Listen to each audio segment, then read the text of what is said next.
COVID-19 has been disastrous for our economy and our productivity. But it has caused us to reset, rethink, and innovate. Productivity Awareness Week 2020 will focus on building collective resilience in tourism, infrastructure, and the financial sector. Rethink our approach to the agriculture, manufacturing, and the health sector. It calls for innovation in education and taking advantage of opportunities in the digital economy. Telework for greater resilience and productivity. Join the discussions during Productivity Awareness Week from October 12th to the 16th. Under the theme, Building Resilience Through Collective Action. Reset, Rethink, Innovate. Join the discussions live on Facebook at St. Lucia, NCPC, the National Competitiveness and Productivity Council, embracing excellence. Hello everyone, good morning and welcome to the Financial Administration Center here at Point Turpin in Castries. I am Lucia Joseph here with another exciting day of discussion relating to Productivity Awareness Week for 2020. The overall theme, building resilience through collective action, reset, rethink, innovate. We have quite an interesting panel for you. We have the Executive Director of the Chamber of Commerce. He is Mr. Brian Louisi. We have the Systems Administrator of the Eastern Caribbean Supreme Court, Mr. Anderson Henry. We have the Director of the Employers Federation, Director Shoma Flavius. We also have, from the public service end of things, the Permanent Secretary in the Department of the Public Service. She is Ms. Peggy Ann Sudat.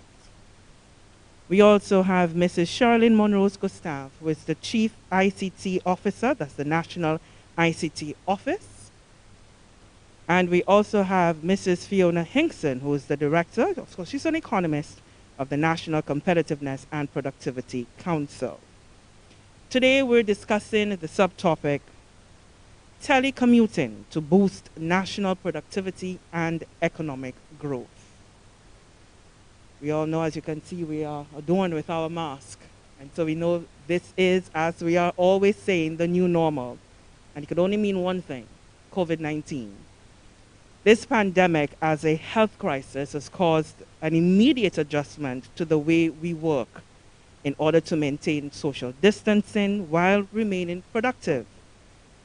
To do this effectively, there is need to establish policies to guide and safeguard both the employer and the employee as it relates to alternative work arrangements. This is going to be quite an interesting discussion because we know as human beings, it's very difficult for us to change. And COVID-19 means changing the way we do things. I want to tell you some housekeeping matters. We have a microphone, which is right here in front of you there. As we will open the floor, you will be asked to use the microphone in order for you to be able to put your comments or questions to the panel. Also, the panelists will have a 5-minute presentation. Thereafter, we'll be inviting you to have your questions or your comments directed at them. We want to also let you know that we are live on the National Television Network, NTN, as well as the various Government of St. Lucia social media platforms, that is the Government of St. Lucia Facebook page and YouTube channel, as well as the National Competitiveness and Productivity Council's Facebook page, the NCPC Facebook page. So for those of you watching television and you may need to move around, tune into the social platforms for that, as well as call up a friend and let them know that the discussion is on. You will need to be part of this discussion. I now want to invite Mrs. Fiona Hinkson, who's the Director for the National Competitiveness and Productivity Council. Let's get a little insight into who she is. Mrs. Fiona Hinkson, she's the Executive Director of the Council, as I mentioned. She's been instrumental in leading the drive for increased productivity and competitiveness in St. Lucia for the last 4 years. As an economist within the government, Mrs. Hinkson has successfully managed many projects coordinated the establishment of the National Competitiveness and Productivity Council, the Commercial Division of the High Court, and other pertinent bodies within the public service sector setting. She has worked within the public sector setting for the last 22 years, including a stint at the Eastern Caribbean Central Bank as head of the National Accounts Balance of Payments Unit. She has also been able to lead and coordinate in the areas of economic planning, housing development, data management, macroeconomic policy advice, and implementation. She holds a bachelor's degree in economics and statistics from the University of the West Indies and a master's degree in economic policy management from Columbia University of New York. Let's say good morning to Mrs. Fiona Hinkson.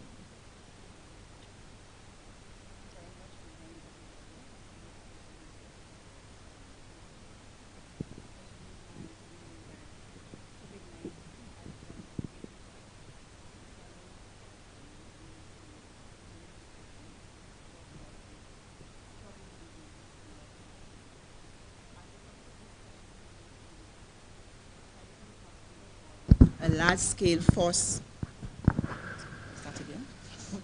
Okay, I'll have to start again, sorry. Okay, so just to start again, to say that COVID-19 has done a great reset to economies across the world, leading to economic decline, job losses, struggling businesses, and loss of revenue. As the topic of discussions today indicates, societies have undergone a large-scale forced experiment which have resulted in workers participating in telework activities or work from home arrangements. This is important to note that although telework is not a new concept, there have been many companies pre-COVID period that were engaged in such practices and used this arrangement to bolster productivity and encourage work-life balance amongst employees.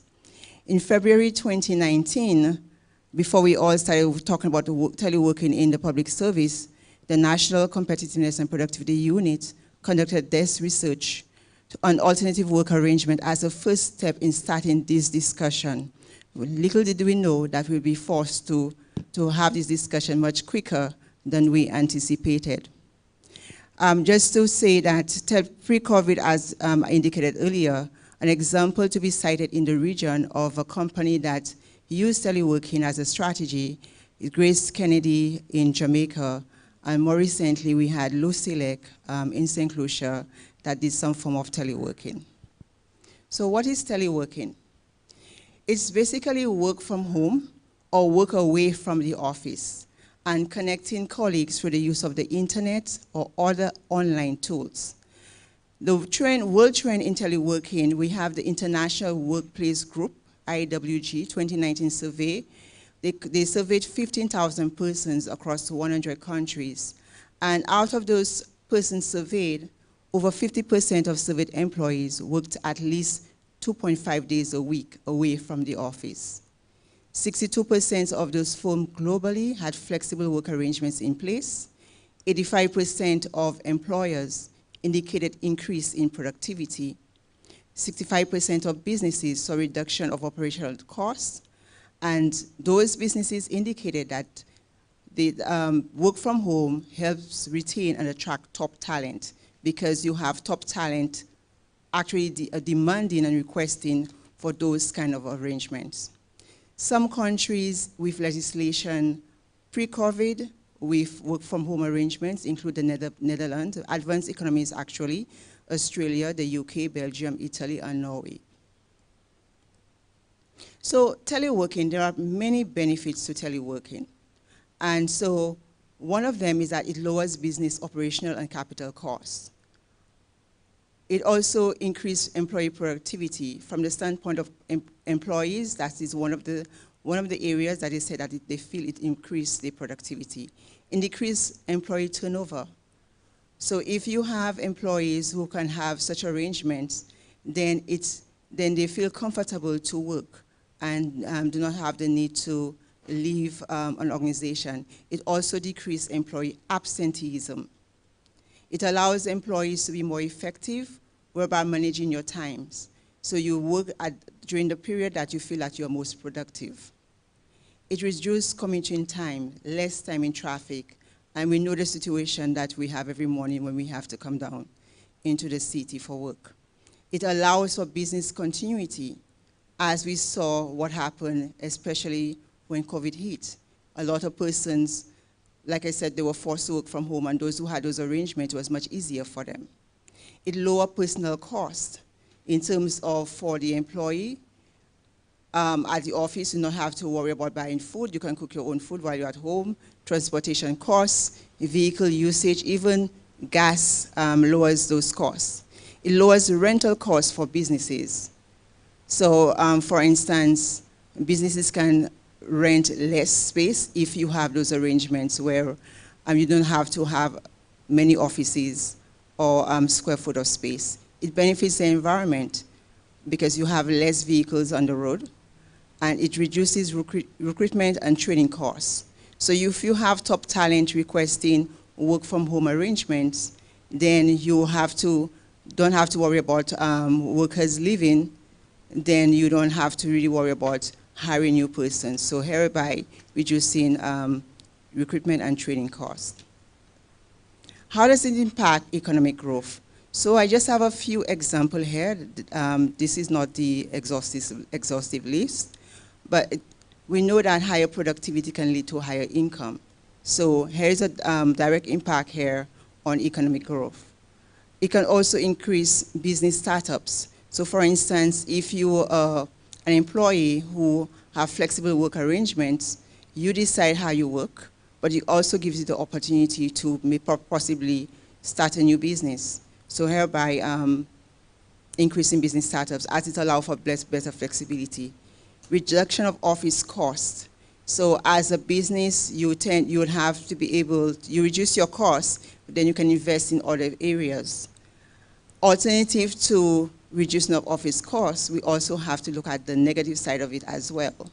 It can negatively impact real estate businesses. So persons who possibly would have invested in real estate, wishing for rental income, working from home arrangements, as businesses reduce the office square foot, that also can impact negatively. It can also negatively impact businesses that serve commuting employees. So you're looking at restaurants in the city as well. That can impact negatively as person work from home, and there is no need to really purchase food or purchase other item or other services that employees would have done while working from the office.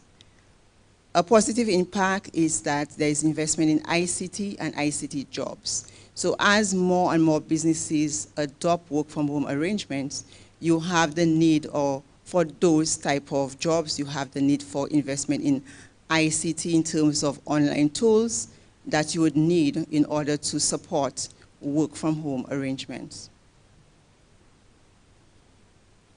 So if we were to specifically look at impact on productivity, so productivity speaks basically to effective and efficient use of resources. And some research has shown that teleworking increased productivity. So we have a chart here from a company called ACUS that actually did a survey of its employees, and to basically ask the question, how they see that productivity impact, how they see that work from home, is impacting productivity. And if you could see workers who are mobile, they actually score the highest in terms of the impact on productivity as compared to office workers or even partial home workers.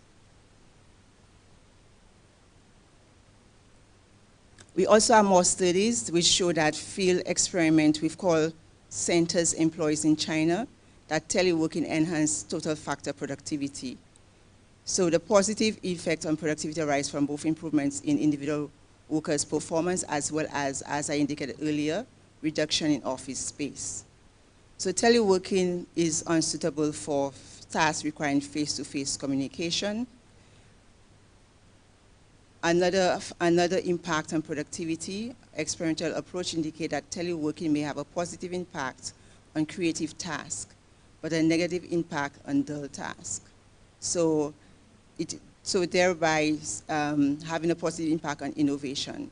So persons who are in the creative sector would be able to really benefit from working from home. Service jobs such as doctors, nurses, hairdressers, and so on, waiting staff, productivity from telework is obviously low because you need to be there in person with your client in order to undertake those duties. And teleworking may be limited to persons who do not need to be physically in the office to get the job done. So for somebody who is probably doing research, persons who are doing white-collar jobs, and who do not need to have an interaction, who do not need basically to face the public on a daily basis, can work from home. Okay, so there are some, we saw that there are many benefits. As with everything, there are benefits, and there are also disadvantages and challenges. So in terms of teleworking, for some persons have reported lack of user-friendliness of both software and hardware used to gain remote access to the office IT system. So that would be a challenge to teleworking if businesses do not have those things in place and if they're not user-friendly.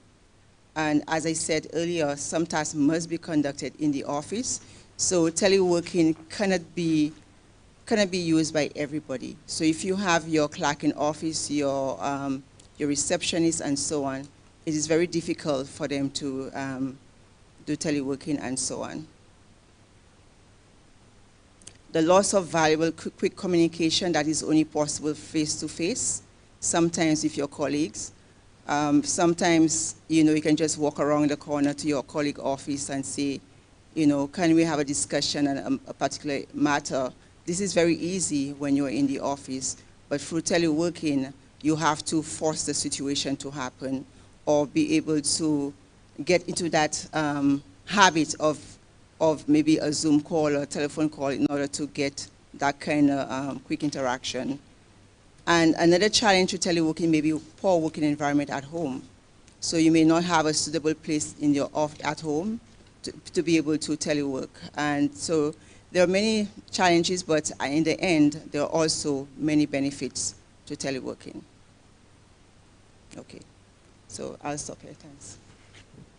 Thank you very much for that, Mrs. Hinkson. And so the concept of teleworking, any questions, comments coming off from the floor? Yes? Question, comment from the floor? No? Okay, so Ms. Hinkson, we, as you indicated in your presentation, St. Lucia, we had a sort of glimpse of what that can look like.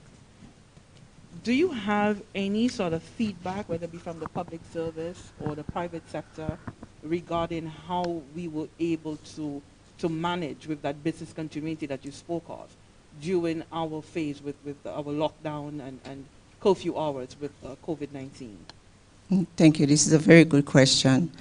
And we were very pleased because, as I indicated, last year we did a desk survey and we wanted actual data to see how telework would work in a public sector setting. And it was very difficult to get an example. But because of what has happened, we recently, together with the Department of Public Service, conducted an online survey. It was sent through GSL notices. So we have the results that I'm hoping that we can discuss a little later during the panel discussion. We were able to survey both persons within the public sector and the private sector as well. Okay, so we'll get to those results towards the end of our discussion here. So let's put some more. You want to add? Okay. Yes, of course, yes. This morning, everyone. This is sad. I think I wanted to make a correction with the term social distancing as opposed to physical distancing. I think we tend to use the term social distancing. But what this has required is physical distancing and not so much social distancing, because people connect socially through the tools. And just looking at what Fiona presented, there were instances where she highlighted teleworking was unsuitable for.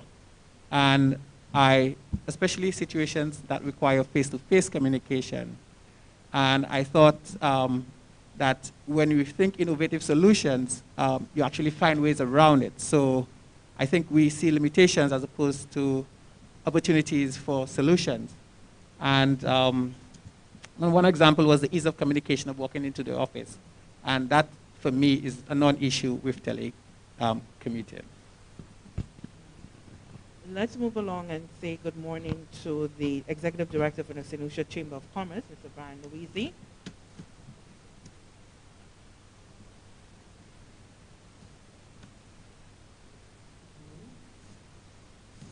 Flip again. Yes. Good morning, ladies and gentlemen. You wish me to? Yes, you can. I'm usually accustomed to more elaborate and grand introduction because I usually have, the typical line. Thank you for that wonderful introduction. I almost didn't recognize myself. The standard, but I didn't have that. I have it there, but you didn't give me the opportunity. So thank you, Lisa. So let me say. That's all right. Too late. You I owe you so much, so now you owe me one. So okay, great. Ladies and gentlemen, sorry for that informal We start. can always count on you, Brian. But let me thank the National Productivity Council and the Ministry of the Public Service for inviting me and to believe that I had some kind of contribution that would be of interest. And so I was challenged, and I thought about this. And then this morning, after thinking about a couple of weeks, this morning it came to me. In a former life, I was an economist, economic planner. And when I started looking at the subject, telecommuting to boost national productivity and economic growth, I thought I could just throw a quick one at you in terms of how the typical analysis from an economic development perspective would take place in deciding how and if you invest in such capacities. Because for you to do that, you need capacities. And the typical challenge we face in a small developing economy is one, we are small, so the usual arguments and economic arguments in commuting, and I'm thinking of physical commuting, which is not too different from telecommuting, if we think in the same way, is how you get from one to the other, is that you're so small, how much time do you really save? So if you say how much time you save in traffic, if you leave 15 minutes earlier, you spend just 10 minutes to drive. And then you're in office 15 minutes earlier and you get work. But if you're 5 minutes late up north, you may spend an extra hour in traffic. So it's about time management. Then the issue is with a small population, how much do you really want to invest or can you afford to invest in infrastructure to make it possible? And so the cost of infrastructure doesn't become prohibitive. But as time goes on, we see the price of technology coming down. So that is not so much a big factor. But these are some of the discussions and analysis that should really take place if we want to make good and solid decisions as to how we use telecommuting, how much we invest, and how do we get the best returns. So minimal input for maximum output, that's high returns. Lowest cost to achieve the objective, which doesn't change at the start of it. So I think that's the kind of analysis I think that the economists will have to do, and I think they'll have a field day doing that. It will be a very good academic exercise. What I really wanted to do was share some thoughts on managing working from home, because that is the real issue. How do you manage this working from home? We're not accustomed to it. It is not something we have been trained to do, and so it's a sort of a novel thing. So I'd like to share some comments I wrote earlier about it, and also at the same time share my experience in a very small organization of like 6, 7 people, how we dealt with the issue of work from home. Very early, the Chamber Secretariat decided that we too could work and should work from home, given the circumstances. We happened to be fortunate that we had the infrastructure to allow us to do that. And the experience still was not a simple one. So I will just share a few recommendations, I think, that assist in the implementation of a cohesive, effective, and productive work from home procedure, which I think sometimes we just think work from home, but we don't understand. You have to continue to manage and lead. And we do it easier if the people are in office. So how do you do that? So what's the first thing? You have to ensure you have the technological capacity to do so. Our IT service provider was able to quickly advise us what were the options to make this possible, and of course, the cost implications, because there are cost implications. So you need to speak to your IT people. Don't think that it is, oh, that's easy, because they could give you low-cost solutions that, based on the size of your organization, because we think of the public service, and we think a few thousand people. But we're talking about businesses of 5, 6 people. You may think of businesses of 10, 15 people. Can they afford some of the typical technological solutions that you may be aware of? But the IT people, my good friend here, could give you good advice to help you mix. So you need the IT support to know, what do you need? Do you have the equipment? What is the quality and quantity of the equipment? Does it have the right specs? Does it provide the necessary security? Because these are issues that you have to confront on a practical basis. In our case, it forced us to take stock of the actual number of functioning machines in our possession in terms of laptops that could be given to staff to facilitate work from home. You may think you have 8 laptops, but how many of them, I don't know y'all, but we have issues where the laptop, the battery is not staying in the computer, and you have to keep it plugged in. Who's responsible for insurance? Is your equipment in the office insured for taking out of office? What happens if it's stolen? What happens if there's an accident? Is it insured? Companies have to think of that. You have to think about it. You have to think about, do your staff have the necessary capacity at home? If you want to raise the issue of the ideal conditions, simple thing. Do they have internet and Wi-Fi at the level you require for the work? And if they need to upgrade, who pays it? And for using it, who pays it? We have a situation where unions are saying to companies, hey, look, you want people to use their internet, so you should pay for it. They don't need to make any change. The use of the internet doesn't cost any additional cost, but there's an expectation. So you need to have that dialogue and understand. So that Wi-Fi capacity at home to allow them to function remotely is important. In the absence of face-to-face contact, we gravitated towards more virtual meeting spaces. We happen to have invested in the capacity of the chamber to host our conferences and our meetings. So we had just upgraded our equipment. We had just organized Zoom. We had just got a new membership service software. So we happened to be right there. But then, is every institution there, and how can you do that? We are a very small organization, so we're always in each other's office talking. So you have to think about, how do you have this type of communication? Do you set up scheduled meetings? Do you meet every morning? Do you meet once a week? How do you keep track? How do you have that type of idea exchange? Do you use WhatsApp? Do you use Zoom? Do you use Facebook posts? What do you use? So these things have to be looked at. In the event that you don't have the capacity, your staff doesn't have the capacity, you have to upgrade. For managers and leaders, it's extremely important. You have to let go. Let go this need for control and be more goal-oriented. And this is a serious mindset change. Or you have these tasks to do, when you do it, how you do it. I don't really care about when and how you do it. This is the deadline. This is the outputs and outcomes I want.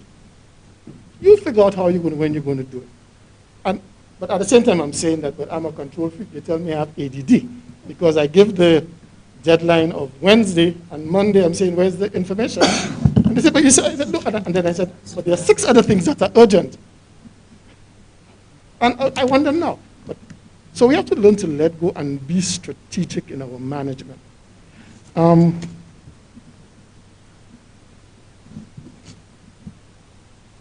Again, I say, understand that as long as the staff achieve what you ask them to, they have done their part. Therefore, you need to set out clearly what are the goals for each team member. I suggested that you consider setting weekly goals. Remember, goals should be specific, measurable, achievable, realistic, and timely. Ensure that they are aware without a shadow of doubt what they are expected to achieve within a specific time frame. Reinforce those tasks in writing, in conversation, and even let them tell you what they understand the goals and targets to be. In other words, define the goals and make sure that they are visible to the team. That ends all argument. Oh, but you are telling me. I thought you meant.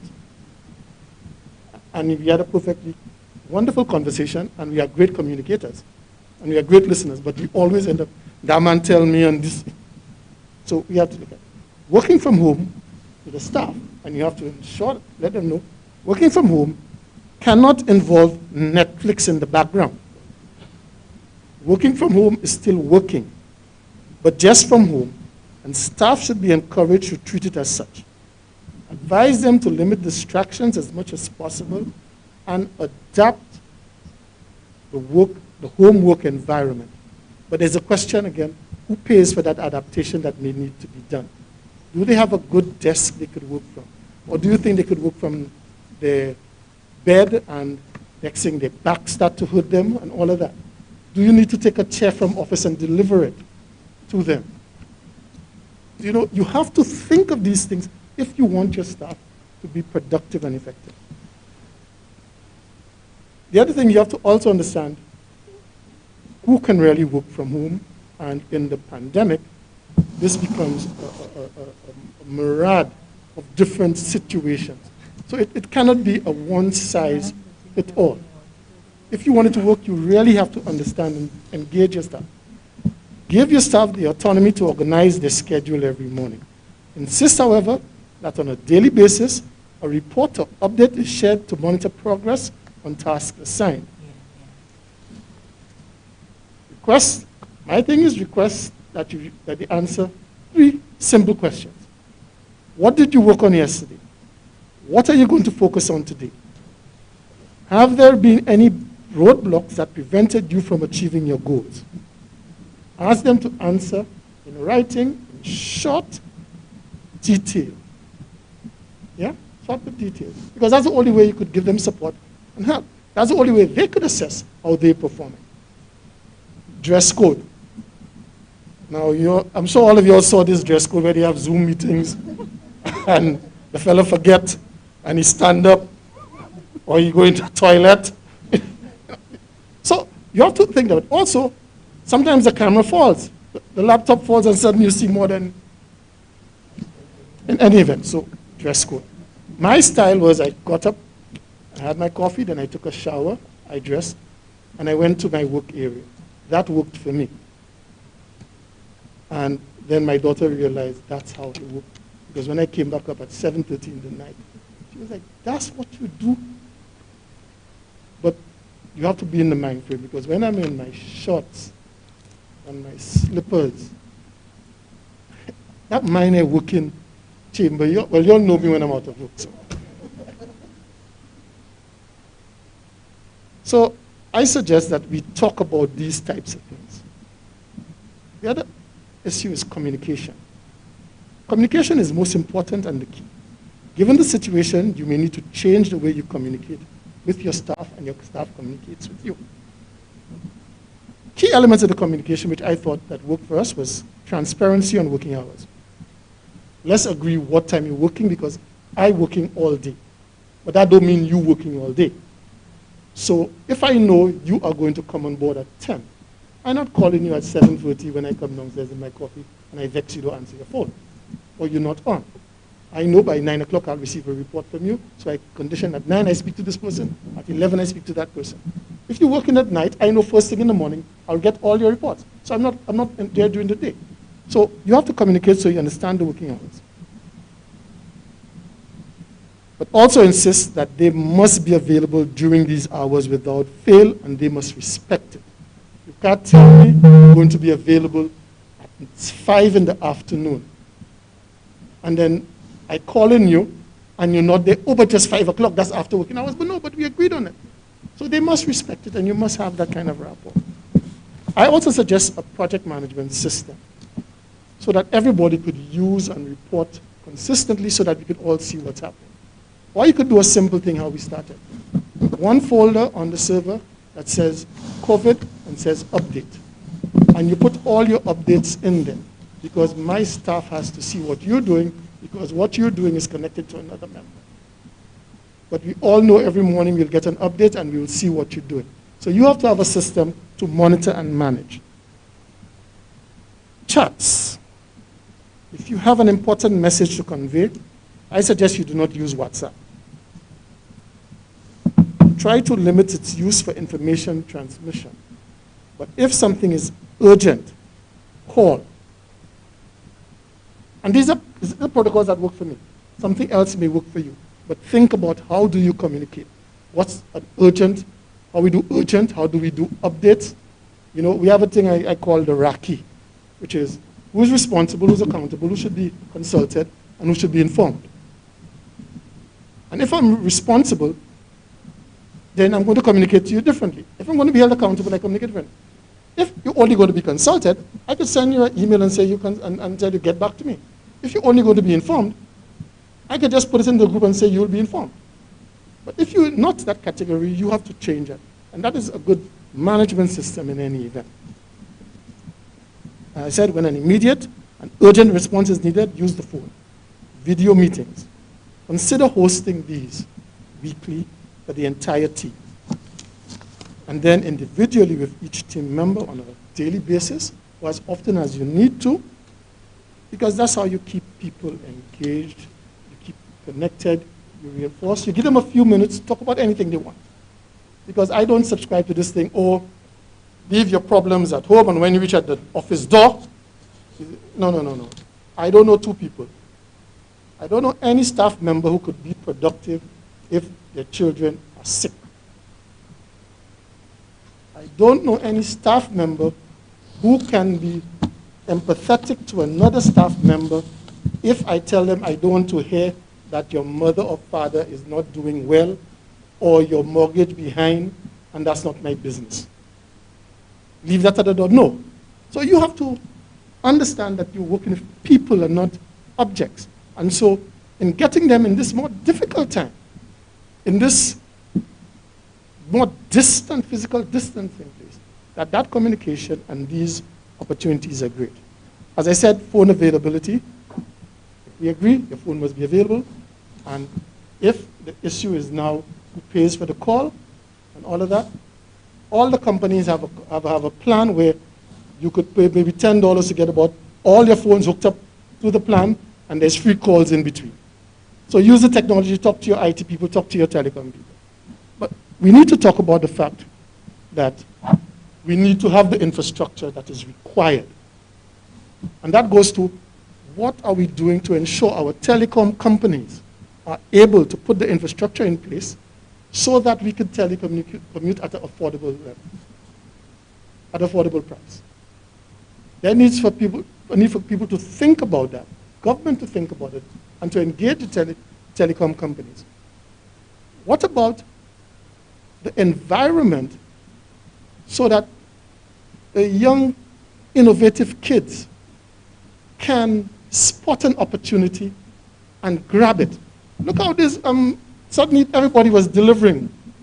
Marcy wasn't doing it, but the fellow easily set up a delivery thing, call him, he could pick up and do all of that for you. But sometimes the environment doesn't make business startup and use of IT easy or accessible. And we have regulations that sometimes make it even more impossible. So I had a little example where I went to renew my car insurance. So my insurance company emailed me everything.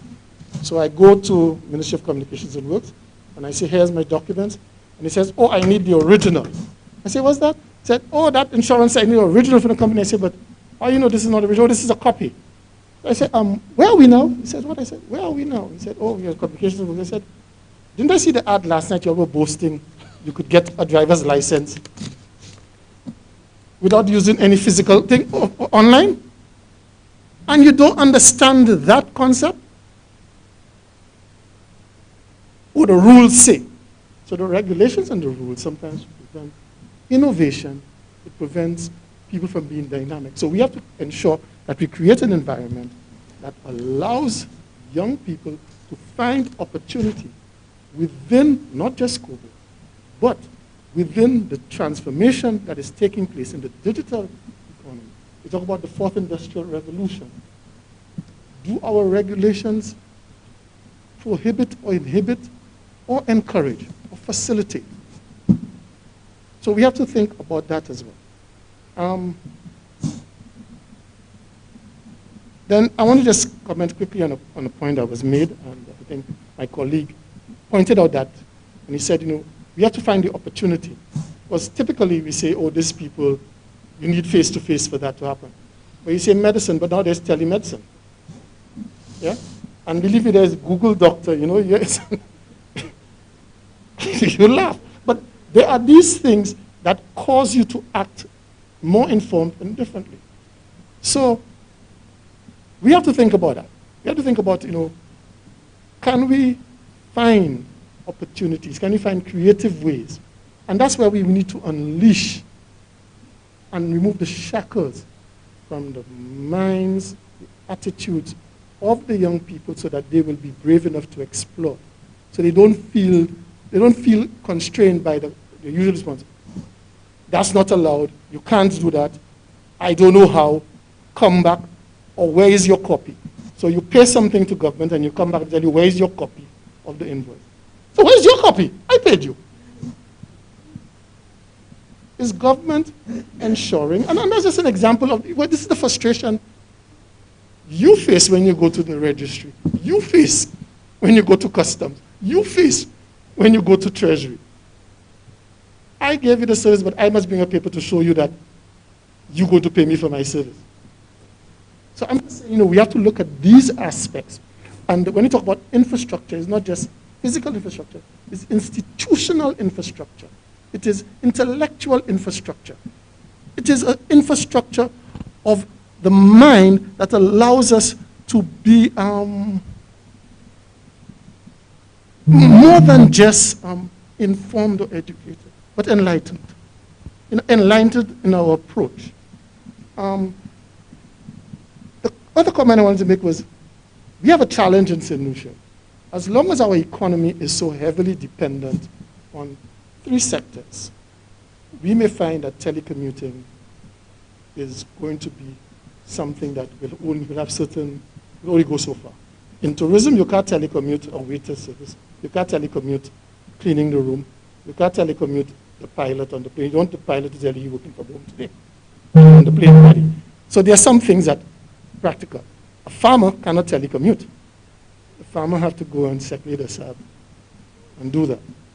Yeah? So you have to understand there is a natural limitation to certain things if our economy is designed and structured a particular way. But that doesn't undermine the point that the economy needs to be restructured and can evolve so these opportunities become real and tangible, and that we must not be left behind in the fourth industrial revolution, which is already on the way. So Hilary Beckles once said, we were the technology of the first industrial revolution. Yeah, when I say we, slaves, we were the technology of the, we are seeing, we saw the second and we saw the third industrial revolution with telecoms and internet, and we were on the periphery. We should not be left behind in the fourth industrial revolution, and for that not to happen is for us to have an enlightened approach to the challenges we face and in grasping the opportunities that arise. Thank you. Thank you so much for that. And that's why Brian doesn't need any flamboyance when you introduce him, because he is a man of substance. through and through. So it gave us so much to chew on.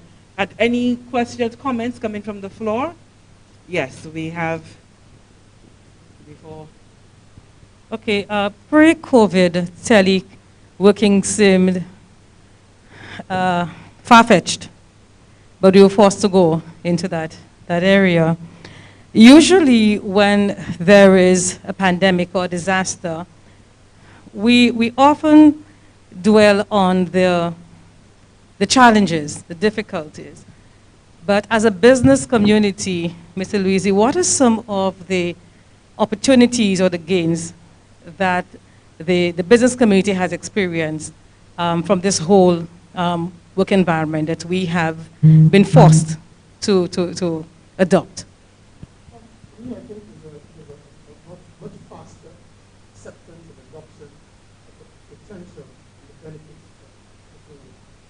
And in some cases, where people were living and boiling and hedging, I think they were pushed over. I don't think they were far off, but they again saw every opportunity, every reason to go to the future. So I think we see greater use of technology, greater focus on cost savings, productivity using technology, and also an opportunity for people to run their business and to say, okay, as Fiona mentioned, there were, I should say that there were a lot of people who, there were a lot of people who were working from home. There are some services, consultants, accountants, a lot of stuff people were doing from home, design work, and what have you. They were doing from home already. But the investment to allow more to do it has allowed people to look now and say, hey, in a market where sales are reduced, is there opportunity using technology to even reduce my costs, to have more returns? I think that is something that's come up. I think also that the fact that we have been forced to stay indoors with the lockdown and the shutdown, but yet still we needed to communicate and do business with people simply in Viewfort. To rethink this whole thing about, I've always thought Viewfort was not far. I used to lime in Viewfort, go up, go down, come back in the same night a couple of times. I used to lime. I never saw it as far, an hour drive, that's nothing. But people see it as far. So my members complain, the business community in Castries always want the people in Viewfort to come and they don't want to come down. But now we realize we're on the same platform. I have done a number of training programs using virtual means. And people from across the membership never came into our office, never went to a hotel. And we just did it. We didn't even come here. We did it virtually. But not only that, I was able to charge. So now I see there is an opportunity with the same cost of facilitator. I have lower cost, no room rental. I have no refreshments, no coffee. I didn't have to fly down the facilitator. I didn't have to put them up. And I cut the price, but the margin is even greater, possibly. And also, I could even get people from the other islands to do it. So you have these opportunities that people are looking at. And let me tell you, if you remove the shackles, you will see how creative our people are. I want to say the young of mind. So there are lots of opportunities people are seeing to cut costs, to increase productivity, to be more efficient, to allow staff a lot more flexibility, because the COVID period has given us an opportunity to test. I know who can work from home well. I know who I can let work from home. So all of you who had the opportunity to work from home and messed it up, when the boss now says, okay, so let's see who could work. Oh, I want to work from home. No, you have to be at 7:30. So there are all these things that have come up, and a lot more, which I'm sure others could point to.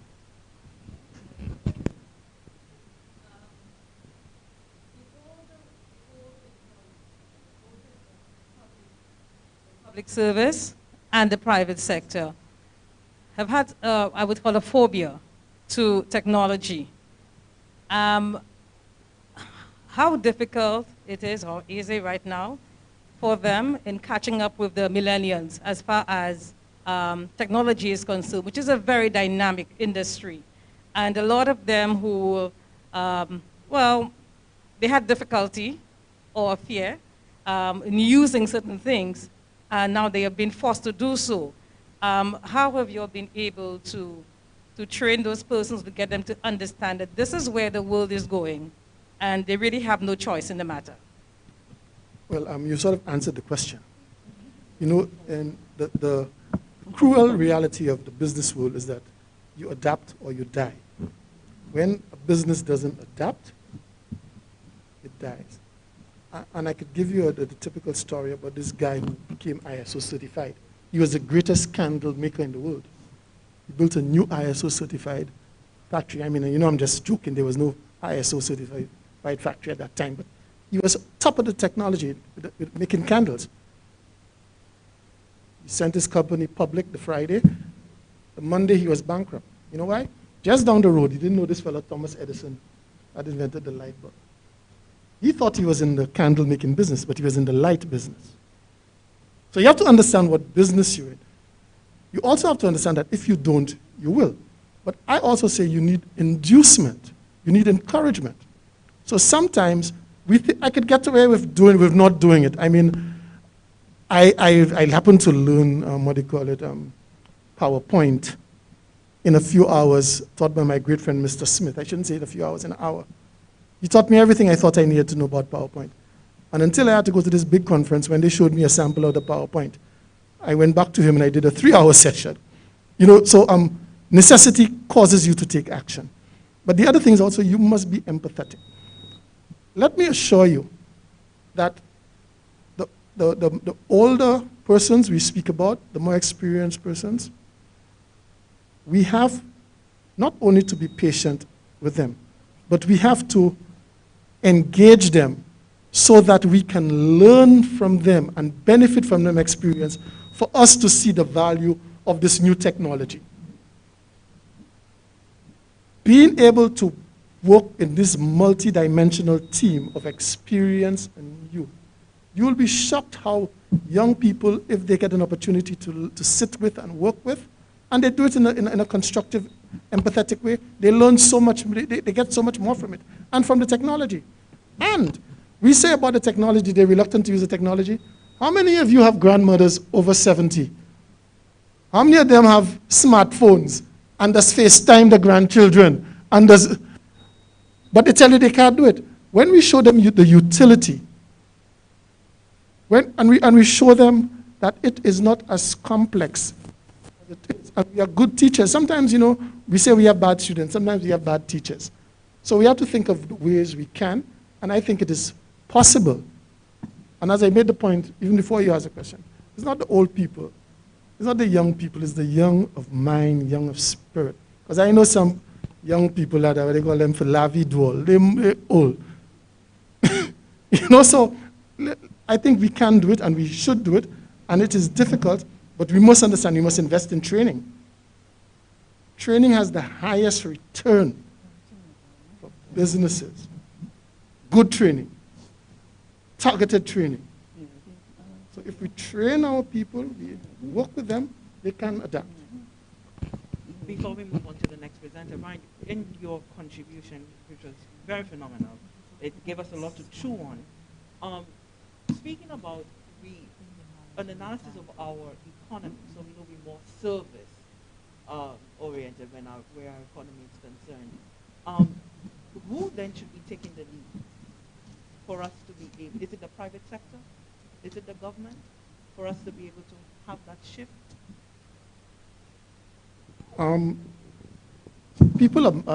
Let me answer it this way. People marvel at a couple of things. All of us know about what they call King Arthur. He didn't have a square table.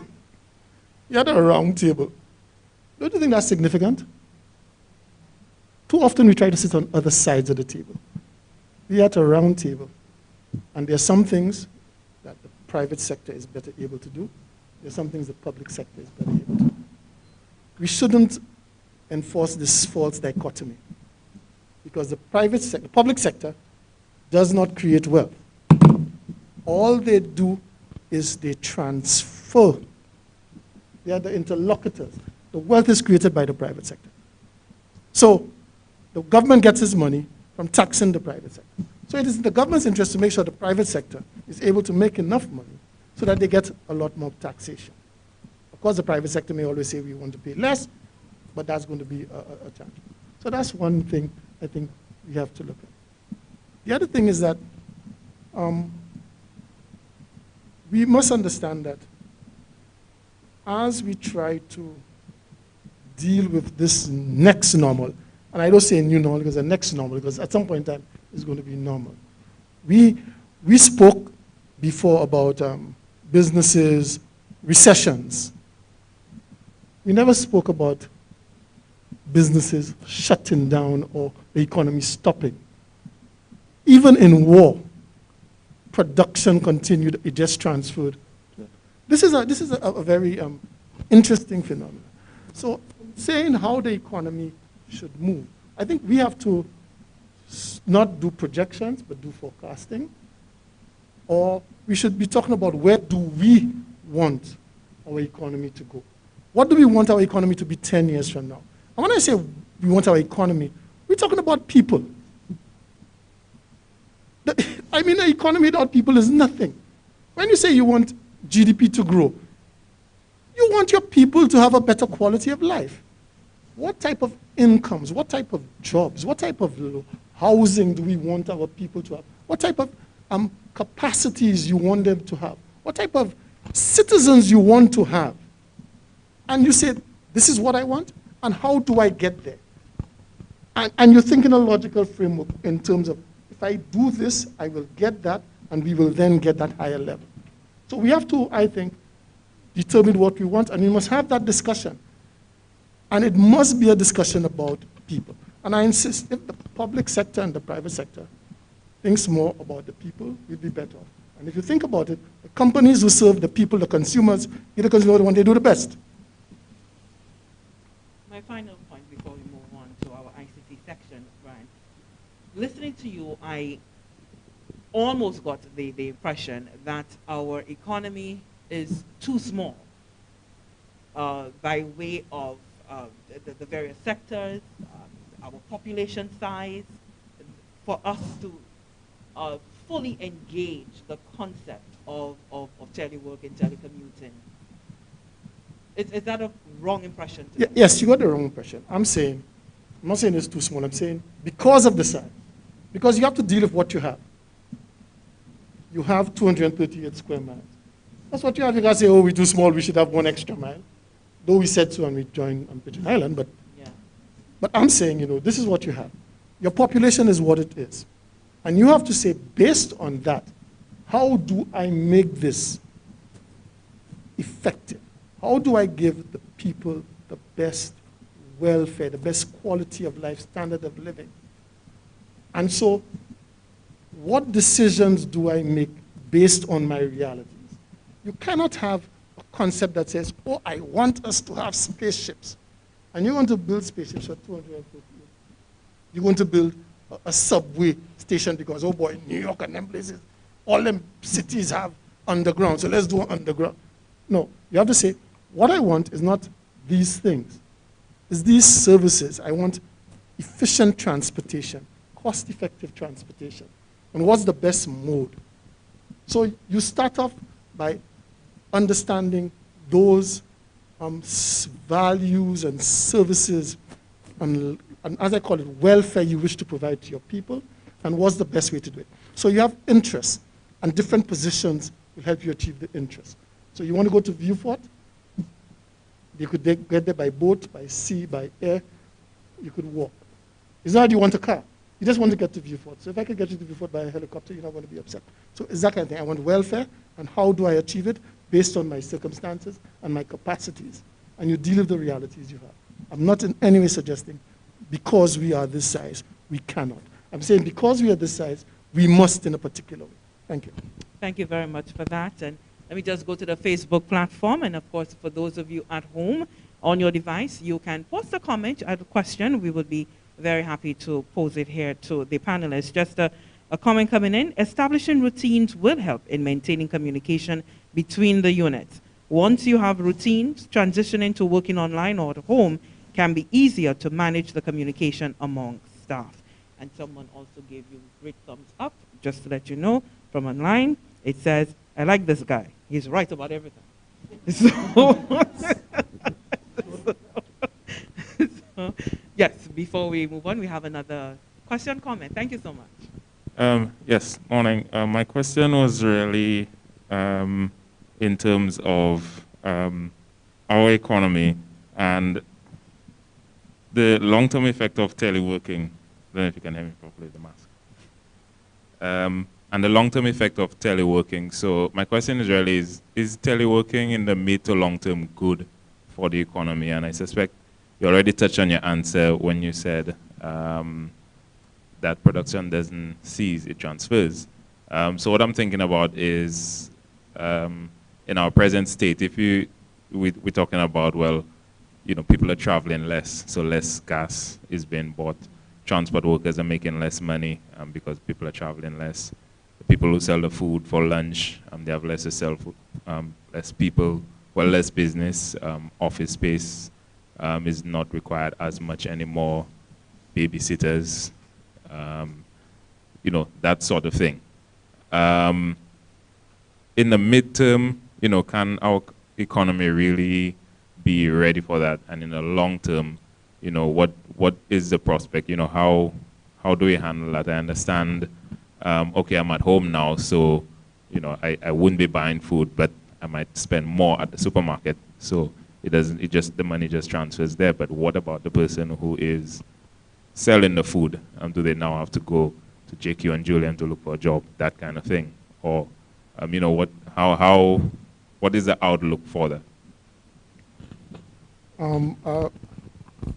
I was speaking with a colleague earlier this week, and he said, you know, in the perspective of how you look at things, he says you could be the pragmatic optimist, where you are optimistic based on the fact that you have solid reason and you've examined the situation and you have solid reason. Then you could be the creative pessimist, where you say, well, things are bad, but let me find the opportunities there. So you know things about your world, but you find opportunities. So that's two ways of looking at the situation. But I would suggest that what you are going through, and in your question, it reveals the typical thing that we face. Change is uncomfortable. Change places people in positions they're not accustomed to or they would prefer not to be, and people like where they are. They take people out of their comfort zone. But the truth is, if you want to grow and develop, you need disruption, right? So what is happening is that disruption is taking place. And so when disruption takes place, the old things get pushed aside. Old businesses see less customers, but new businesses, new opportunities emerge. You know, and when you say people are spending less money on gas, I think you spend less money on gas to go to work. But maybe because they're spending less money on gas to work, they have more money to spend on other things. So somebody coming from Viewfort, who spend, let's do the minibus. How much is it from Viewfort on a daily basis? $6, $7? $8 one way, right? So if you could work from home, how much money you save? You think because you save that money, you're not going to do anything? So this bus driver may suffer. But now you have $16 a day by 5, 90. By 4, $360 extra. You may say, now I could afford to take the girl and eat out twice a week. So what happened is the disruption causes change in behaviors. When these types of things happen, yes, you have winners and you will have losers. But the analysis and the thinking of economists, and I think it's a good thinking framework, suggests that innovation, productivity gains leads to greater overall consumer and national welfare. It may not mean that every single person may get the same benefit from that single activity or that single change, but overall. And what you could probably do is at some point in time, close your eyes and dream of what it may look like and how people may respond. And you will see the opportunities that will arise and the other things people can do and will do. But it's not a zero-sum game. It is not. Thank you. Thank you very much for that. I told you that it would have been interesting. Just hold on to your thought. Just hold on to the thought. We'll get to you in the next segment. We want to say good morning to Mr. Anderson Henry, who is the Systems Administrator at the Eastern Caribbean Supreme Court. Thank you so much for being with us. And he is he's a representative of the ICT Association in St. Lucia. Hi, morning again, Lisa. I don't often get to sit next to Brian, and I think when you get the chamber on the line, when you get them hooked, one should reel in as much as you can and get as much out of them. So I really want to touch on a couple of things that Brian mentioned, even before I make my contribution. So I'm not sure whether this is a good time to do it or whether I should get into what you invited me here to do.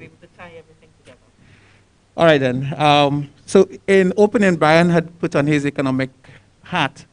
And the first thing he went to was the cost-benefit analysis of implementing a telecommuting policy.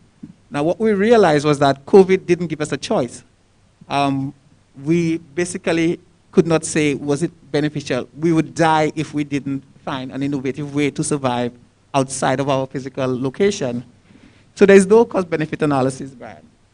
In as much as businesses think, well, is it worth is it worth continuing to do business by creating email accounts and having customers email in orders and so forth? That was a non-issue. Businesses had to find a way to survive without being in their physical premises. And one of the reasons Brian said was because the economy. So we're a small country, we have a few employees, and therefore the cost of the solution is more than moving those people home and paying whatever amount of US for servers and infrastructure and whatever. I think when you think remote, you must dissolve physical location, and therefore that would broaden even your market. So don't think, okay, I'm doing this to serve a population in St. Lucia. You must think, I need to do this to build a market, to build a business beyond my traditional walking customer, such that whatever solutions I have to implement to stay alive, I need to bring in the revenue from my new customer base to stay alive. So I think the business community and the economists tend to take a view of, okay, this will cost me so much, I'm not going to do it. But you didn't have a choice because you would not survive. And your question about the opportunities earlier really caused Brian in his response to, I think, go back on what he had said initially, because he mentioned innovation, and that is what must come out of the thought of telecommuting and that new thinking, that new reset. Now, just going back to the chamber, two things. One was that Brian mentioned was working from home. Generally, for those of us who have worked in the private sector, there's a view of a supervisor, a boss, somebody over you watching you, and watching you to see what you do, not to measure, not to plan. That is your role as a manager, supervisor. But yet, you're looking at operational intricacies, and you focus on the nitty-gritty of what the person is doing. And I think our chamber, and I'm sorry to say it, we tend to make managers that do not focus on strategy planning, monitoring, and grooming, but rather, I would say, frustrating by nagging and getting at you every day. So I think that's something the chamber needs to consider in terms of how the managers themselves approach their employees, because in this new telecommuting environment, you will not be able to look at the person every day and see if they pass their one fingernail through the other. You will need to find a way to measure productivity, and that's the only way you can know whether your work is being done. And most companies have not assessed what their employees do, what are their processes, what are the outcomes, and what is the productivity level they expect of their employees. And therefore, when they think, okay, this person is going home, they cannot tell whether the work is being done because they themselves have not assessed how much work they want done. So again, going back to the chamber, Brian, I think one of the things that organizations need to do, and you can tell me whether I'm right or wrong, is to look at ways of doing strategic planning and coming up with that work plan and then breaking it down into the employees that you have and who is going to do what. So therefore, when people go off, you can safely say, and when you look at those processes, which ones lend themselves to teleworking. Therefore, when people go off, you're not worried whether they will be watching Netflix for an hour, and maybe that's what they need to be productive for the next hour and get the work done. But you will be able to measure their productivity at the end of the period, okay? So, yes. So I'll leave it at that. And allow me to just, let me just thank you for these comments and to say that the first comment, clearly you misunderstood. I was talking about the role that a macroeconomist would do and what he would go through, not on the firm level. So that is the disconnect, but you are correct at the firm level. The analysis and will take place differently, and you respond and react. So I agree with that. But also I want to thank you for reinforcing my point that if you're doing that, you have to set goals that are smart, that are strategic, measurable, attainable, you know, so that way you are managing results and targets. So I want to thank you for making that point because we're in sync on that. Thanks. Okay, so I've been invited here as a member of the ICT Association, and the first thing I will do is basically enlighten you a little about the ICT Association. While I'm the system administrator of the Supreme Court, this is not my substantive presence here. I'm here representing the ICT Association. Most of you may not know about the ICT Association, and that is something that the association itself needs to work on. But it is the umbrella association, and it's vying to be the leading professional association of ICT professionals that would promote everything from assisted with legislation with ICT, coming up with policy, providing leadership, providing resources for the business community, and putting together a repository, a pool of ICT professionals who it can certify and verify are competent at delivering a higher level of service as opposed to the one-off guy off the street that people tend to go to for that service. So the association is trying to bring in professionals who, through the association, can build on their skill and can deliver that skill to the environment, as well as contribute to the development of ICT at a national level in St. Lucia. So, having said that, how can the association serve the sectors, the private and public sector? Well, again, it can be a watchguard. So somebody comes to you, they provide a service, and the service is not of a certain level. The association can say, look, this is the standard that we have set for professionals providing this service, and therefore you know whether you're getting your money's worth and whether you're getting the quality that you deserve. The association also it has a corporate social responsibility, volunteerism, building networks at schools, doing mentoring of students, advocating for better services from the telecoms, career development with youth, workshops, and we've done that as well with training of ICT professionals, security, networking, and providing advice to government. We also tightly linked with the Coalition of Services, and our members serve on those committees and make a contribution from an IT perspective. So in light of the new work culture, what is the vision of the ICT Association? So we don't see telecommuting as a new work culture. It's an emerging work culture, and it will grow as more persons open their minds and rethink of the possibilities of allowing employees to work remotely. So the vision for the ICT of the ICT Association, and while it has not been articulated as a policy, a vision, it hasn't been documented, we want to see growth in that area. So we want to see, because it would mean opportunities for ICT professionals. So the vision is that telecommuting is embraced as a new norm of work, and the idea of a digital nomad, that persons can work away from where they call home and be productive and contribute to the economy.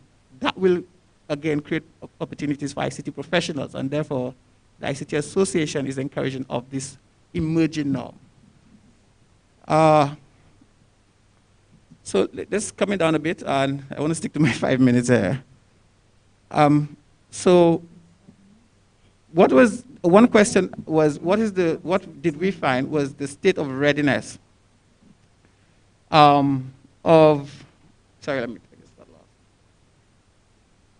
is the state of readiness of the private and public sector with reference to telecommuting? And while there were different levels of readiness, as one would expect, we found generally that with the private sector, there were varying degrees of readiness. 3 areas to look at: policies. So in Brian's example, he went to specifics about when we communicate, availability, and so forth. I think organizations must start looking at a telecommuting policy, and the policy will cover decorum, dress, availability, work hours, reporting, your environment for work, sick leave, how you report sick, and everything. And I mean, the policy will detail what is expected of you. And as an employee who signs off on that policy, then you know what is expected of you, even working remotely.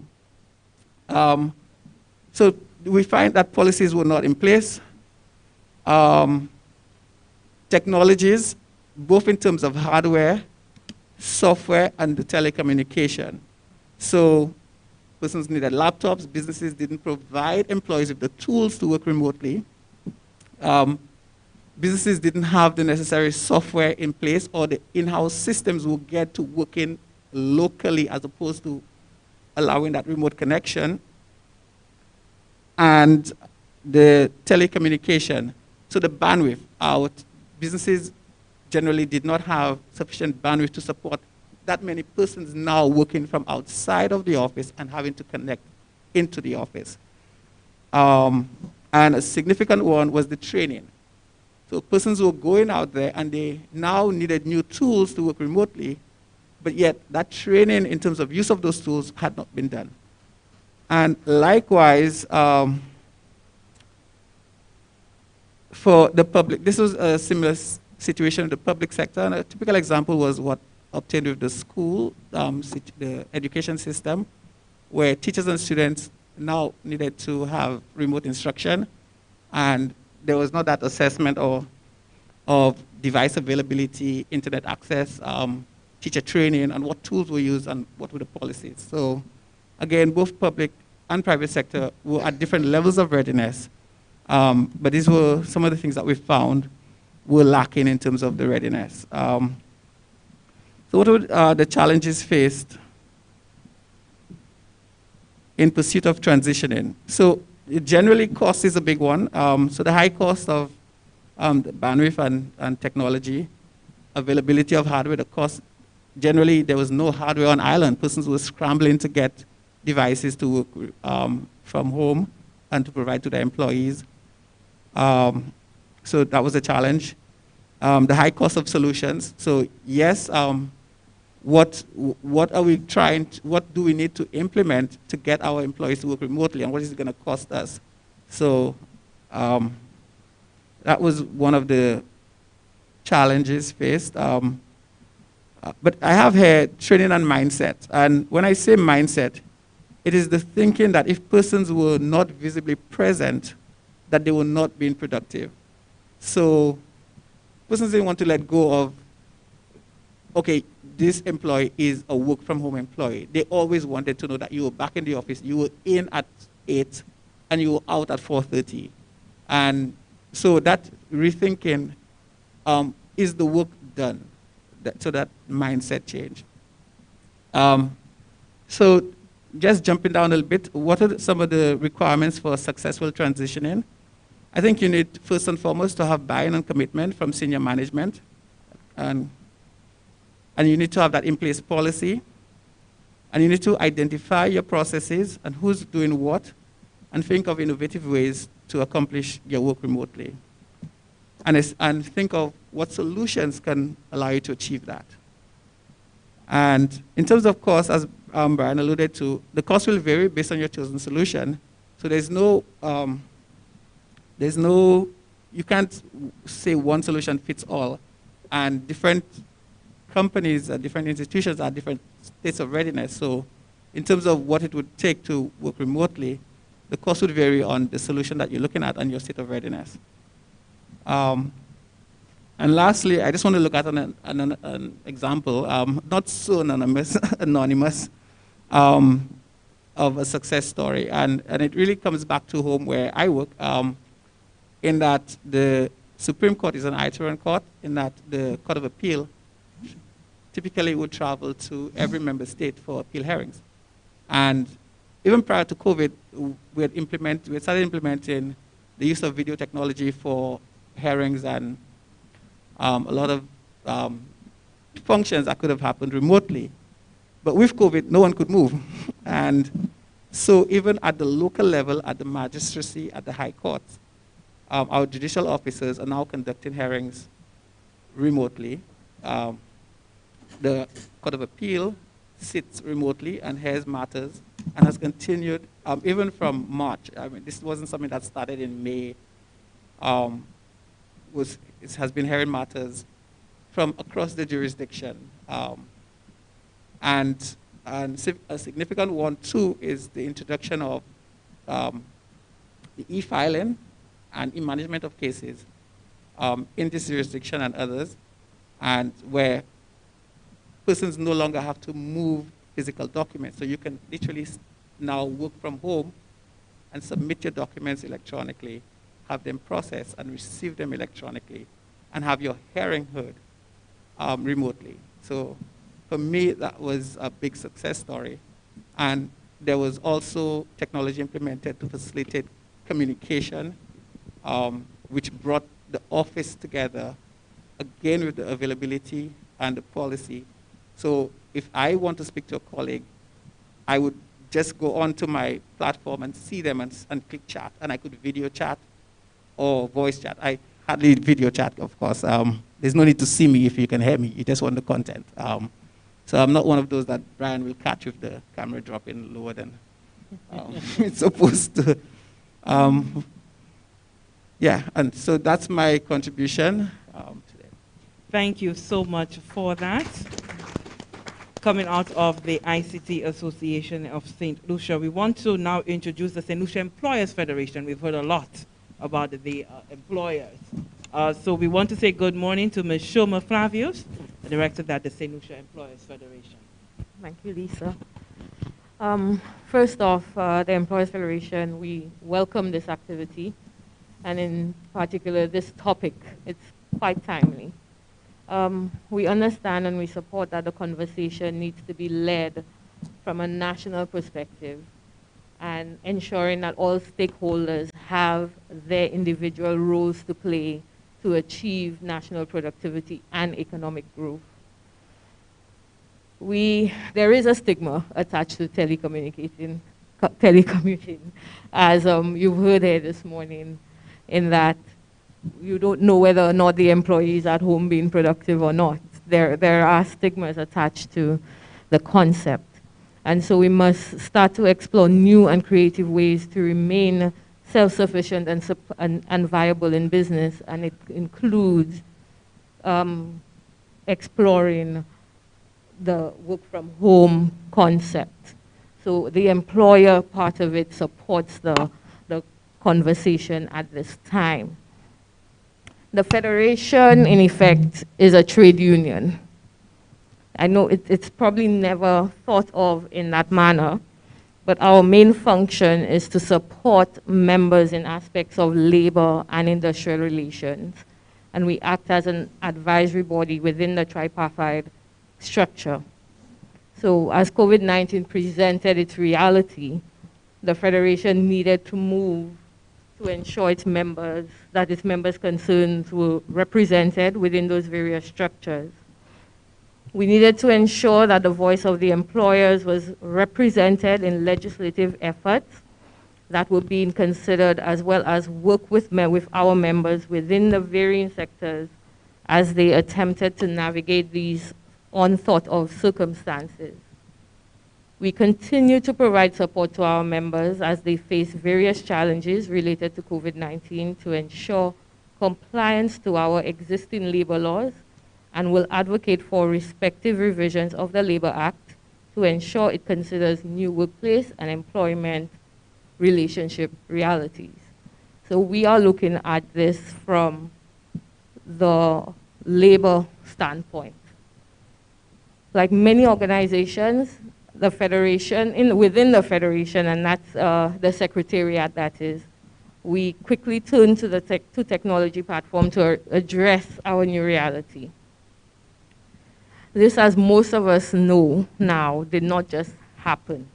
Not every organization was set up for this measure of continuity. The Secretariat itself we found ourselves to be deficient, and we are progressively moving to adjust, ensuring that we leave no member behind. An example of this is just prior to us shutting down, the organization introduced an email program that would have allowed us to not just send emails, because we communicate with our members mainly via email. And we had no way of knowing what the penetration rate was. So we were sending out these group emails, and like in many instances, you get responses from the same people. And then you wonder sometimes why some members remain quiet. We found out that, in some instances, the emails were not delivered or were never even opened. And then, so we then stopped, made a phone call to find out, why is that? So we had introduced this email program to give us a lot more information on just how we communicate with our members. So that technology in itself assisted us in widening the conversation with our members, because now we know who was being reached and who wasn't being reached and why they were not being reached. We also partnered with the ILO, the International Labour Organization, to provide business continuity management training to our members, which is applicable not only in the pandemic, but in the event of hurricane and other natural disasters, which we are prone to. Templates and other source documents were provided to help the participants better prepare and manage going forward. For the Federation, this is an ongoing process. Like many other organizations, we have adopted the use of virtual platforms for meetings and training. For our training, this means considering how training is delivered as well. We actually had a conversation recently about Zoom meetings and Zoom training, and how much really do you get, because we have been so cultured to do training one-on-one and face-to-face. At what point does your attention span drop? And then you reconnect. And at the end of the meeting, have you actually taken on board what the message was? So we were asking ourselves, there are facilitators who will keep your attention during a Zoom meeting, and there are facilitators that will lose you in the first 5 minutes. And if you have any children, you should have noticed that during online school, that they would just disappear under the table playing with their blocks because teacher was not that engaging. So the same applies, believe it or not, to adults, that if the facilitator cannot keep the attention during these online sessions, then it becomes unproductive. So that needed to be considered. For us at the Federation, we think that it is important to include as many voices in the conversation as possible. The Federation itself is made up of over 200 members. some of which are small and micro businesses. So we have, for example, small bakeries as part of our membership. These companies or these organizations have been some of the greater affected organizations, and their voices are at times drowned out by the larger, more capable businesses. Business continuity is not just a plan that is made and tapped into when the situation requires it. It is ever evolving and must form a substantive part of every organization. Some employers are not prepared, that's the truth. For various reasons, we are not prepared to survive beyond this current pandemic. So we have to work to do to sensitize employers to the new realities and consideration. There is room for consideration of processes, adoption of new technologies, and introduction of new policies. Example, those related to remote working, the support provided to employees who work remotely, internet, electricity, comfortable furniture, how to manage performance remotely, training for managers who are better prepared to manage in the new environment. Remote working is not for every environment, but COVID-19 proved that it works. The legal implications had not been fully considered, and some of the questions raised brought this to the fore. We are currently considering the changes that may be necessary to the Labor Act to address these new realities. Sentiments vary from sector to sector. Of course, we're in a business of information. Of course, if you're in the business of information and communications technology, the opportunities abound. The same can be said for online retailing, financial services, just to name a few. However, for employers in sectors such as leisure and hospitality, brick and mortar, wholesale and retail, trading, manufacturing, construction, and agriculture, telecommuting will not be of much benefit to them.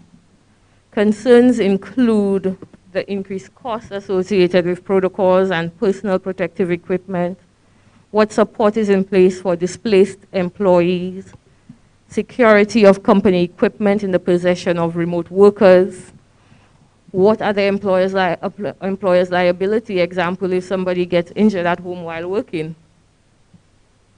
It is necessary to consider an unemployment fund, which will be used to support unemployed persons in situations such as COVID-19. We understand that we need to diversify. Too many investments in tourism and not enough in other areas.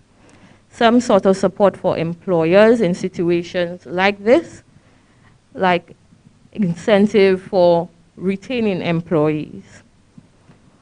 We believe that organizations need to rethink how they work, how they are structured, how they serve customers. Take a step back and explore the various opportunities. Be creative in approach to service, collaborate where possible, keep operational costs down, reconsider how the employer-employee relationship works, how to keep the communication lines open, how to engage employees, who works remotely and how productive can that be.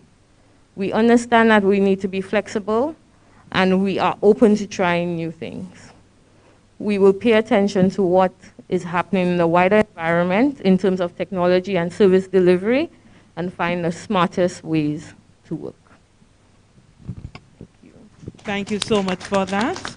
We want to move very quickly across to the Department of the Public Service. We want to say good morning to Permanent Secretary Ms. Peggy and Sudat.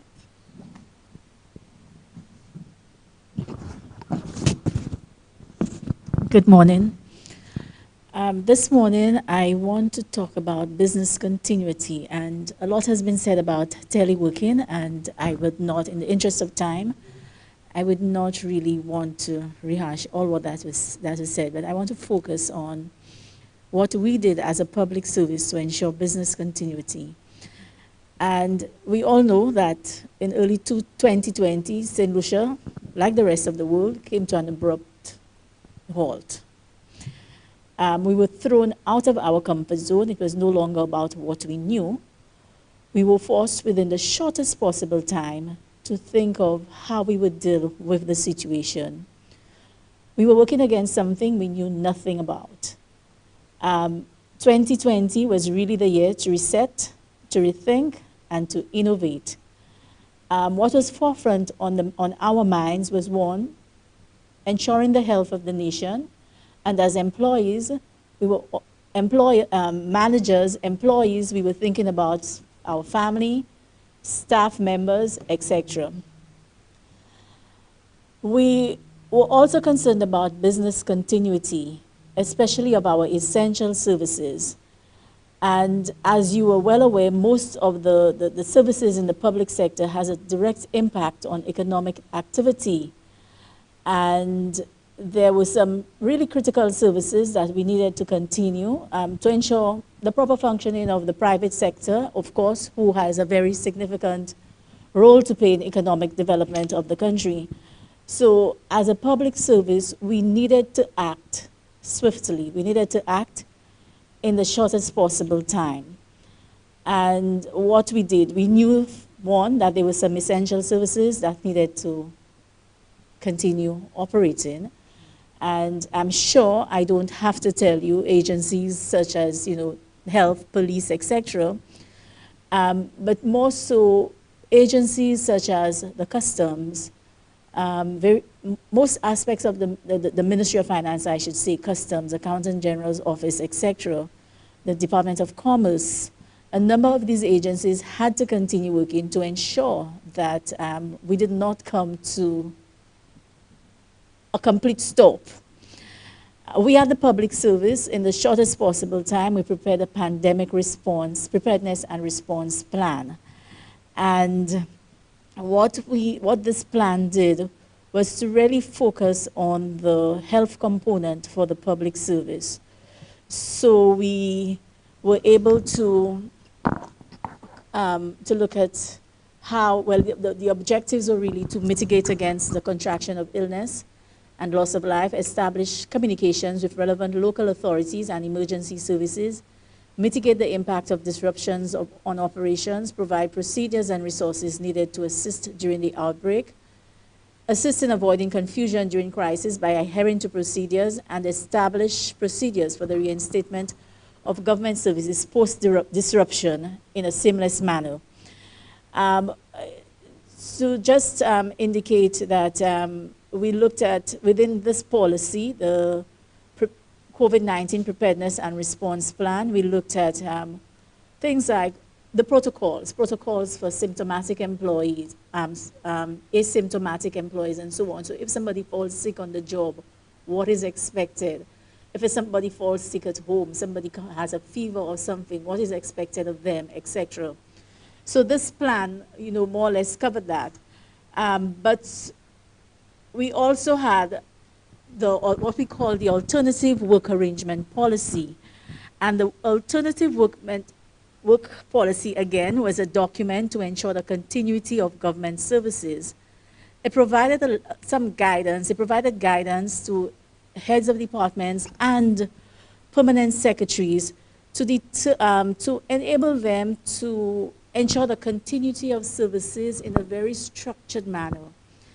So it spoke to things like setting of targets and ensuring that the communication continued and so on, because what we encouraged a lot, the continuous communication with staff. We realized that working from home was new, and in a number of cases, well, in a lot of cases, people were not used to it. We recognized that there were competing things for them at home because they had to be taking care of children. They had to be, and what we realized was that, it's in doing our work arrangements, we may think that it could be the same as if you were in the workplace. So for example, people could get up and work from 8 to 4:30. This may not be the case because you have a lot of other things competing.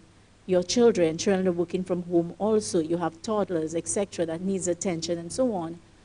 So we recognize that in some instances, people may need to begin their workday much earlier, to finish much earlier. so that they could provide the level of assistance to the children.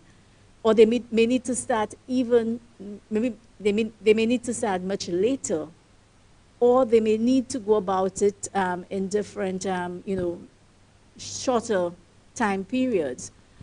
And in cases like that, they could actually be more productive than having to sit at a desk from 8 to 4:30. And these are the things that we recognize, especially having gone through it. The discussion on teleworking did not start during COVID.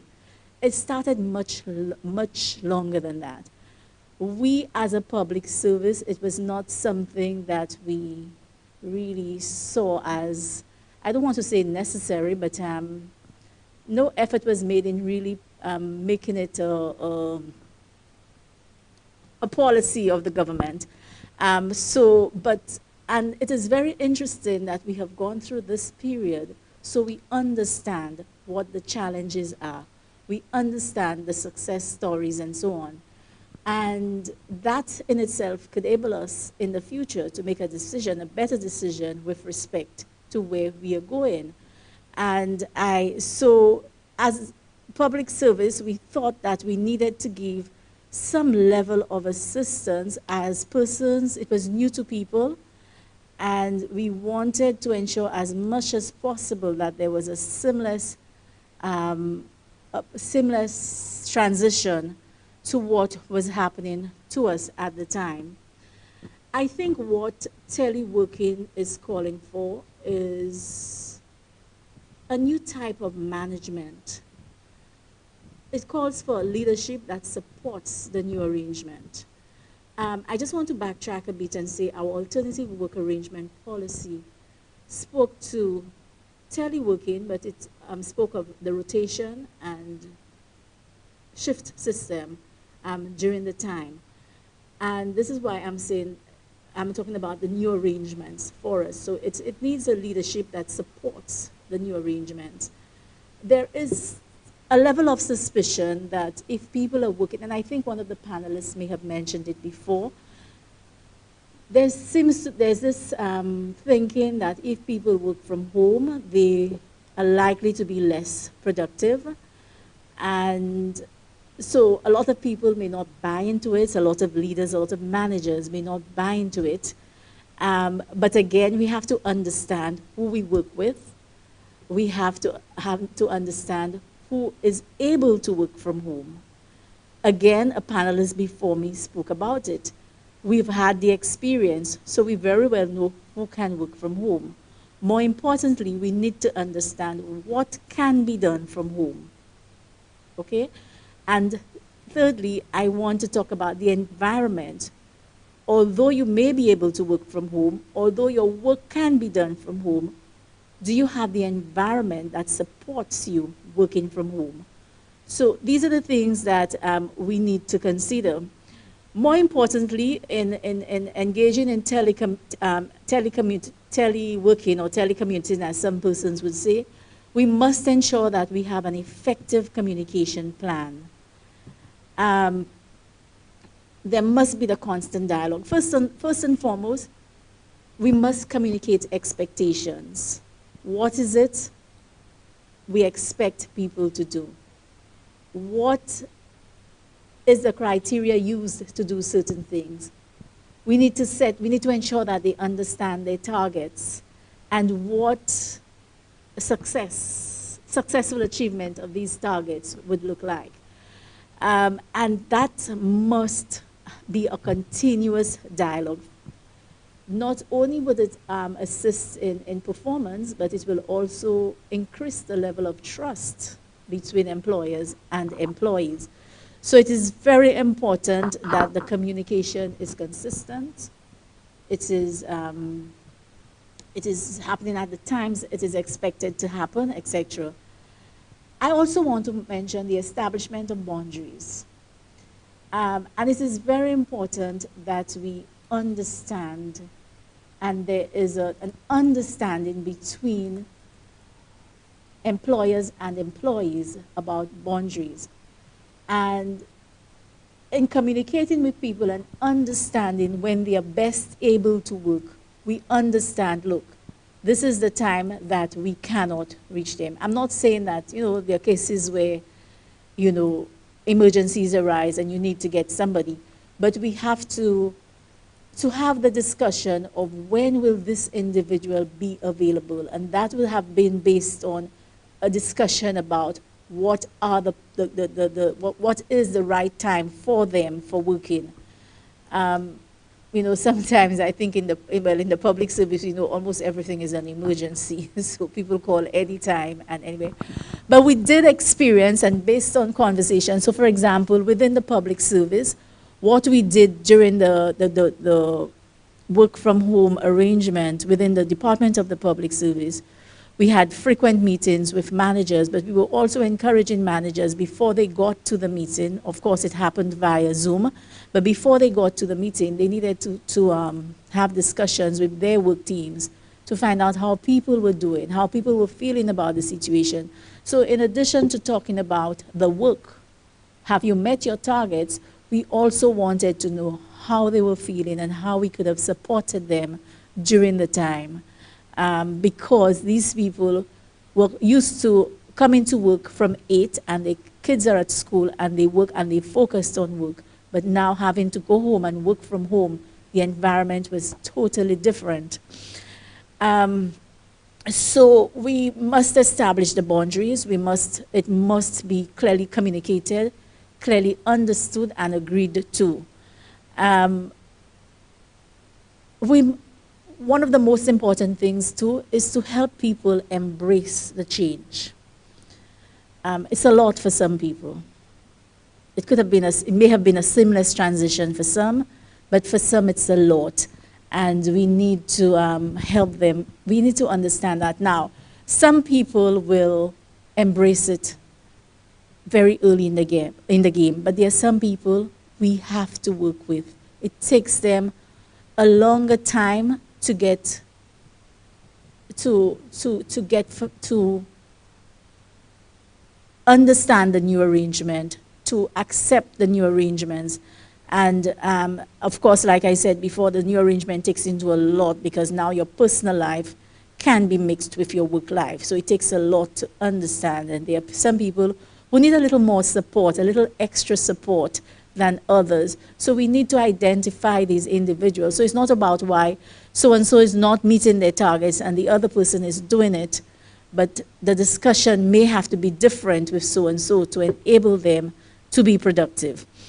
Within the public service, we were fortunate in that we were able to continue a number of our training in smaller groups, face-to-face, but we are currently working on developing a number of modules online to be delivered. So we know that this is where we should be going, especially the Department of the Public Service having the Division of Public Sector Reform, Modernization. We understand that we have no excuses. We have to go there. So we are currently working on designing some training modules for online transmission. And one of the things I was asked to speak on was teleworking policy as a culture. And we know, like we said, others before me have said, it is not about the pandemic. It's accelerated during the pandemic, but it is not going to end there. It is going to be something going forward. But I think one of the questions we need to ask ourselves when we get to that point, or we should begin asking ourselves now, why do we want to implement teleworking in the future? We know the pandemic has forced us into that area, but before we even answer the question, is it a culture, or we need to find out why is it that we would need to implement it. And some people may implement it for a number of reasons, and some of them may very well be to cut costs, to optimize commuting, to introducing flexibility and so on. So as a public service, as businesses and so on, we first need to know why we would want to implement it, so that we need to begin to have the conversation so that we know how to move forward with this. Thank you. Thank you so much, PS. Very, very profound question there to end her presentation. But we have now Mrs. Sherilyn Monrose Gustav, who is going to pick up from there and give us an insight into the Department of Public Service from the ICT perspective. Okay, good morning, everybody. One of the good things in going last is most persons will have touched on quite a few of the critical issues which I meant to address today. But we all know that, of course, getting information and vital services to persons digitally has never been more of as important as it's been post-COVID-19. COVID really brought about and showed us how important it is in terms of having our information online. In terms of the public service, how prepared were we in terms of dealing with COVID-19? From an ICT perspective, I would say that for the most part, we have established structures, ICT structures, and related technical persons across most of the key agencies. And we did have additional support from our GITS, Government Information Technology Services, in terms of ensuring business continuity, access to key applications, etc. We were able to set up secure virtual private networks to allow persons to work from home, basically, and connect into the government network, almost as if they were working from the office. So that was excellent. In terms of the equipment, for the most part, we were able to distribute laptops and provide employees with what they required. At least key employees, as PS said, we had some key departments that we really needed to keep going. Increased bandwidth were necessary to ensure, again, that we had persons who were able to connect into the network, and increase the use of collaborative tools, conferencing tools, for example, Zoom. PS will have mentioned the Division of Public Sector Modernization, which falls under public service, and we've been around since about April 2012. And some of our strategic objectives includes better public service delivery for the improved management of data and ICT, increased levels of connectivity and use of ICT, improve management of information and knowledge, increase the use and interoperability of ICTs in the public service to enable and deliver change, lead change towards a modernized public service. And here we're looking in terms of not only implementing ICT, but in terms of inspiring, driving, and coordinating information to improve service delivery. Why do I bring up all of this? Because at the time of this was established, COVID was nowhere in the picture, but we have seen the value of this unit, and as we go forward. In terms of the key initiatives that we have undertaken or been undertaken by DPSM, which support teleworking, so via the digitization project which we have ongoing, we were able to allow for the access to digital documents. So whereas you would have to go into the office to access manual documents, because of digitization, the documents are now online, making it easier for you to access it from home where necessary.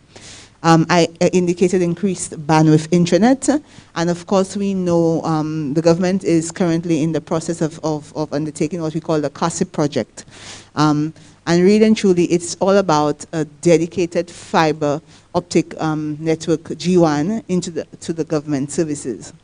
So we're looking at about over 348 government sites with dedicated fiber and connectivity, of course, all ensuring that we have secure access to our network, and of course ensuring that we're able to maintain connectivity across all of our agencies. We have the 311 Integrated Contact Center, and I must really applaud the 311 team in terms of the work. We really saw them come into focus. For some, 311 has been around for some time in terms of providing this online service where persons would call in to query various government services. However, with COVID, they provided some additional assistance in terms of the public and assisting with Ministry of Health in ensuring that communication with the public. We have the GI Net, which provides for free Wi-Fi access across several communities. And of course, we're hoping so persons who would not have Wi-Fi at home at least would have some sort of Wi-Fi. We have the DigiGov project that's ongoing now, and I think we will hear some more about it as it rolls out. But I think Mr. Louise mentioned in terms of infrastructure, where we're now putting on government services online. So we don't have to go in now in person to apply for some certain government services. You can now do it online. We've started with infrastructure, the driver's license, and we intend to roll out about an estimated 154 government services to allow persons to be able to do so online. So we ask ourselves, how prepared were we? Are we there yet? I would say for the most part, no, but we are well on our way in terms of adapting to the changing times post-COVID-19. And again, one of the panelists mentioned, while ICT is important, we cannot do it without effective change management.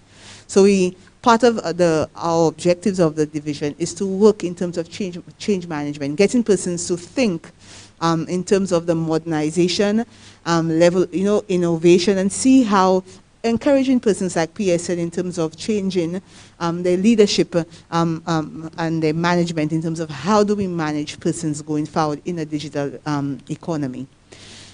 We definitely require additional ICT training and exposure for both the staff and the public, like we've mentioned. We will need to review, we need some further review in terms of our ICT structures, our policies, our certifications, etc., security certifications, just to ensure that everything is reviewed and updated.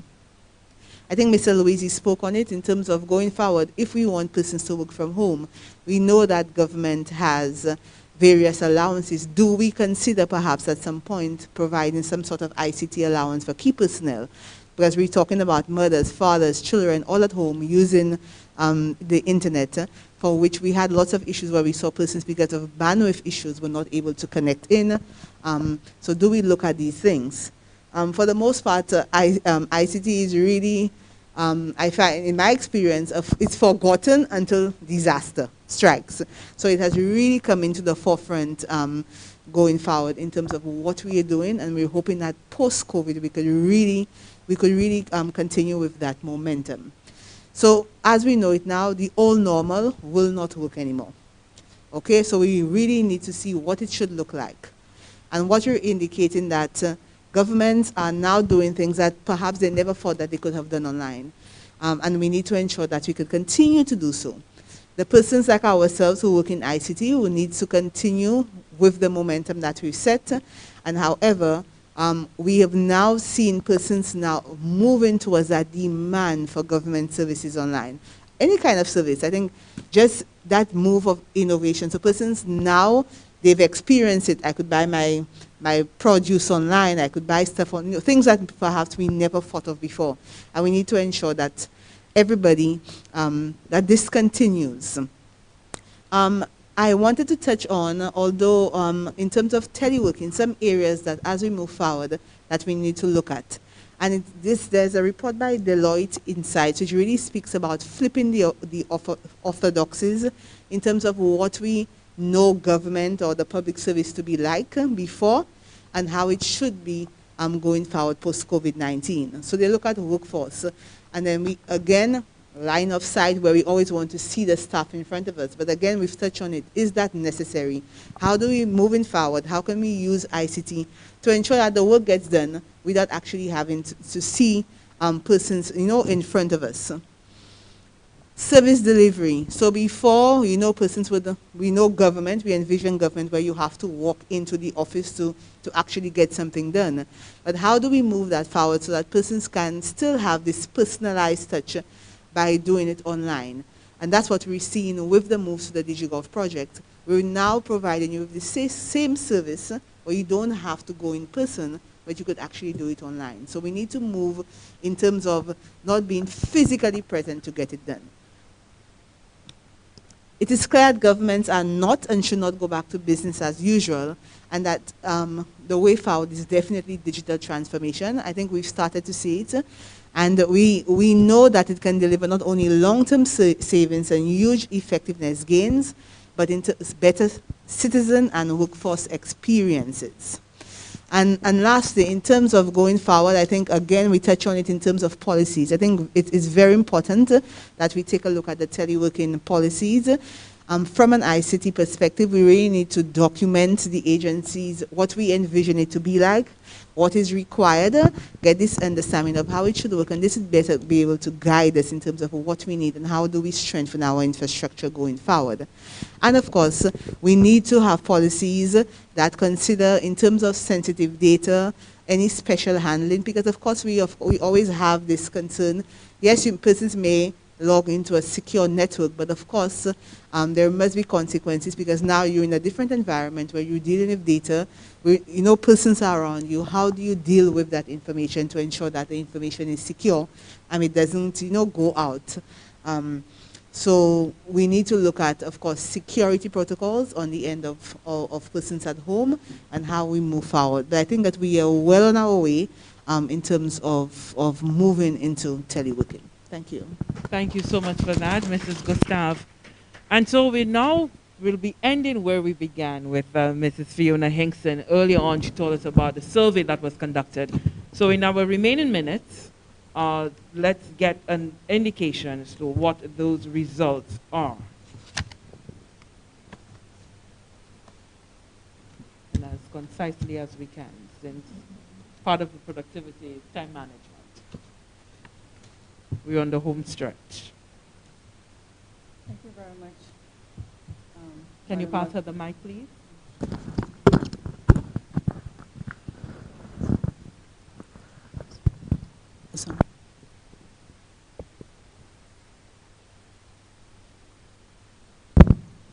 Thank you very much, Madam Moderator. Okay, so just to bring some context into the survey results that we received, it's important to understand the context. We sent out a survey for both the public sector and private sector. The responses, so the response rate, 200 employees within the public sector responded, 73 heads of department responded as well, heads of department / PSs. And from the private sector end, the response was not as great. We only had 23 employees responding, and only 12 employers responding from the private sector end. So it's important to understand the context of the results that we have. Now, what I've done is just to put the responses side by side so that you could see how the public sector responded versus the private sector. So very quickly, I'm going through how operations were affected by COVID-19. That question was put out.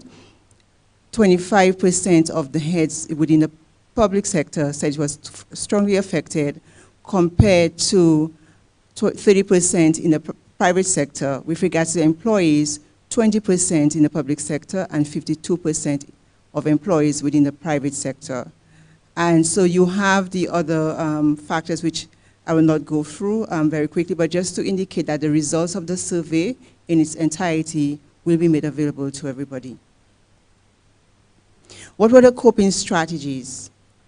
You could see within the public sector, based on what Mr. That was mentioning, that teleworking and rotation were the two main coping strategies that were used within the public sector. And that is very evident.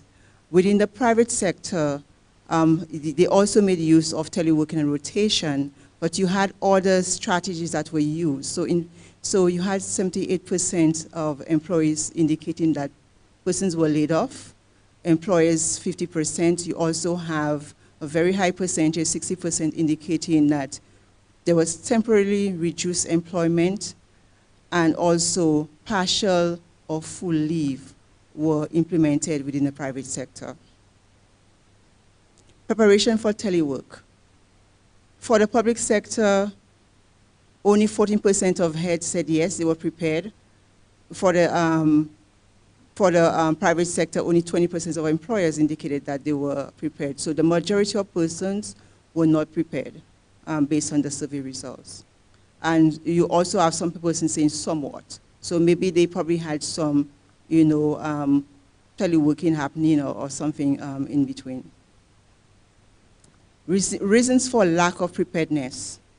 So the majority of persons cited lack of resources and tools as the reasons for lack of preparedness. So you saw within the public sector, 83% of employees indicating that that was the main reason for lack of preparedness, and 68% of heads of department, compared to 47% of employees and 40% of employers within the private sector, sorry. So the lack of resources was the main reason, and you also have other reasons with regarding to protection of or confidential information, or possibly additional expenses and so on. But that more or less was higher for the private sector. What were the challenges encountered during that period for teleworking? For the private sector, well, I would just go through the various items here. Employees not adequately skilled. You saw that higher for the private sector, especially from the employer's side reporting. Employees not equipped. It was equally, almost equal for both the public and private sector, with the heads and employers indicating 63%. Company not IT savvy, it's almost similar as well. Companies lack IT resources. You saw it was almost similar, but within the public sector, the employees, they reported that the reporting was higher. And communication was more difficult. All across, that was an indication. However, for the private sector, 60% of the employers are indicating that communication was more difficult. Has productivity been affected? So the majority of persons saying that productivity was not affected for them. They were able to work okay,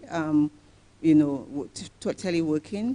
So if some study for heads of department in the public sector said there was a slight increase, 42%, compared to 13% were only for employees within the private sector. Since returning to work, compare your level of productivity. So majority of persons indicated that productivity has remained high or the same. And so that was indication of, for heads of departments in the public sector, 64%, employers, 80%, and look at the employees from both sectors, 56% and 61%. Some indicated low productivity since coming back to work, and some has indicated high productivity coming back to work as well. Were most productive? Majority of persons indicated that they were most productive at home. Okay, so what are the top things leaders can do to create the environment for telework? Okay, so look at the various options. Employees have everything needed. And it's interesting, in the private sector, the employers 100% agree that employees should have everything that they need, compared to 89% within the public sector.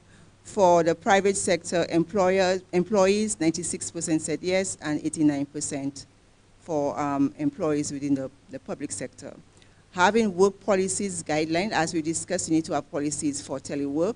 That is also very high by heads of departments within the public sector, and 100% from private sector employers.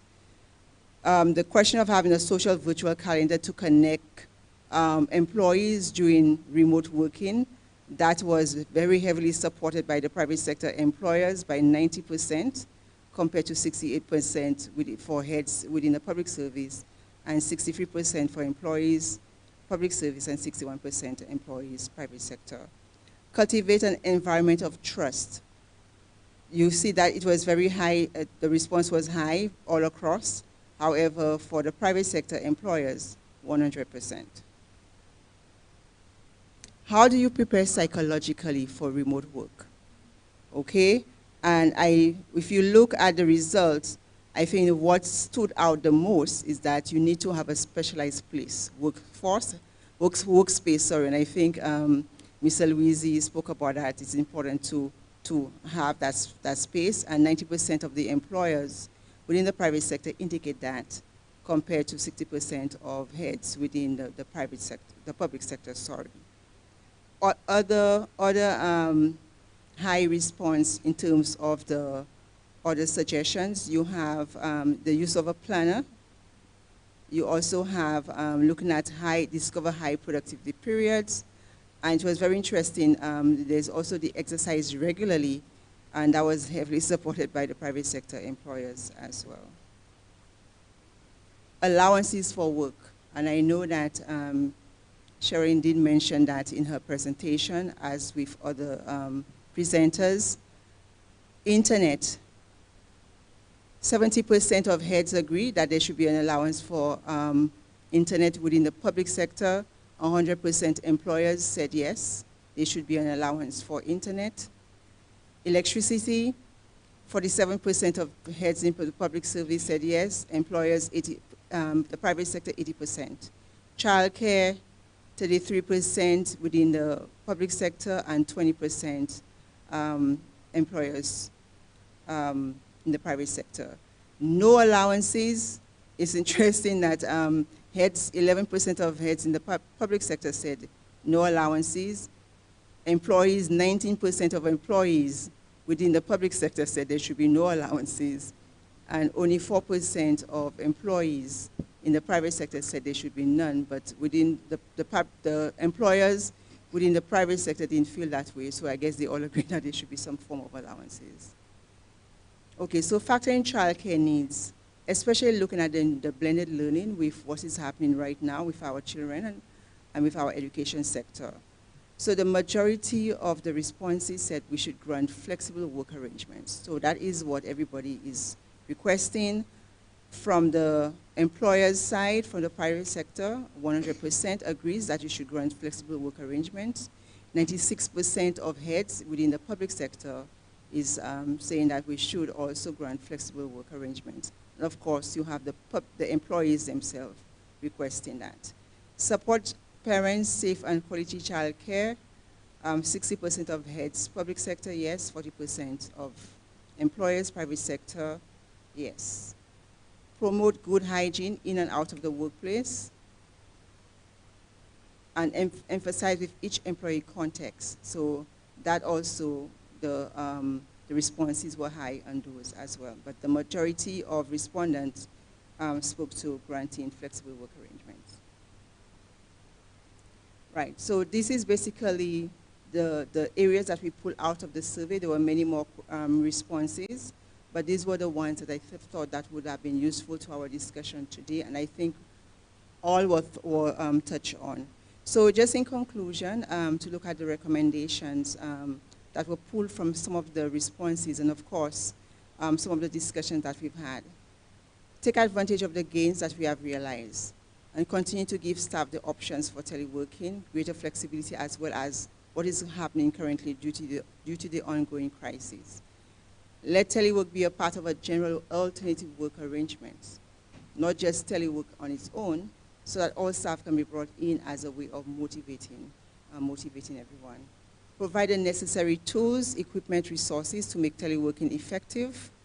Provide training, capacity building for teleworking, and of course, discuss incentive scheme for teleworking. So this is it for me. Thank you very much.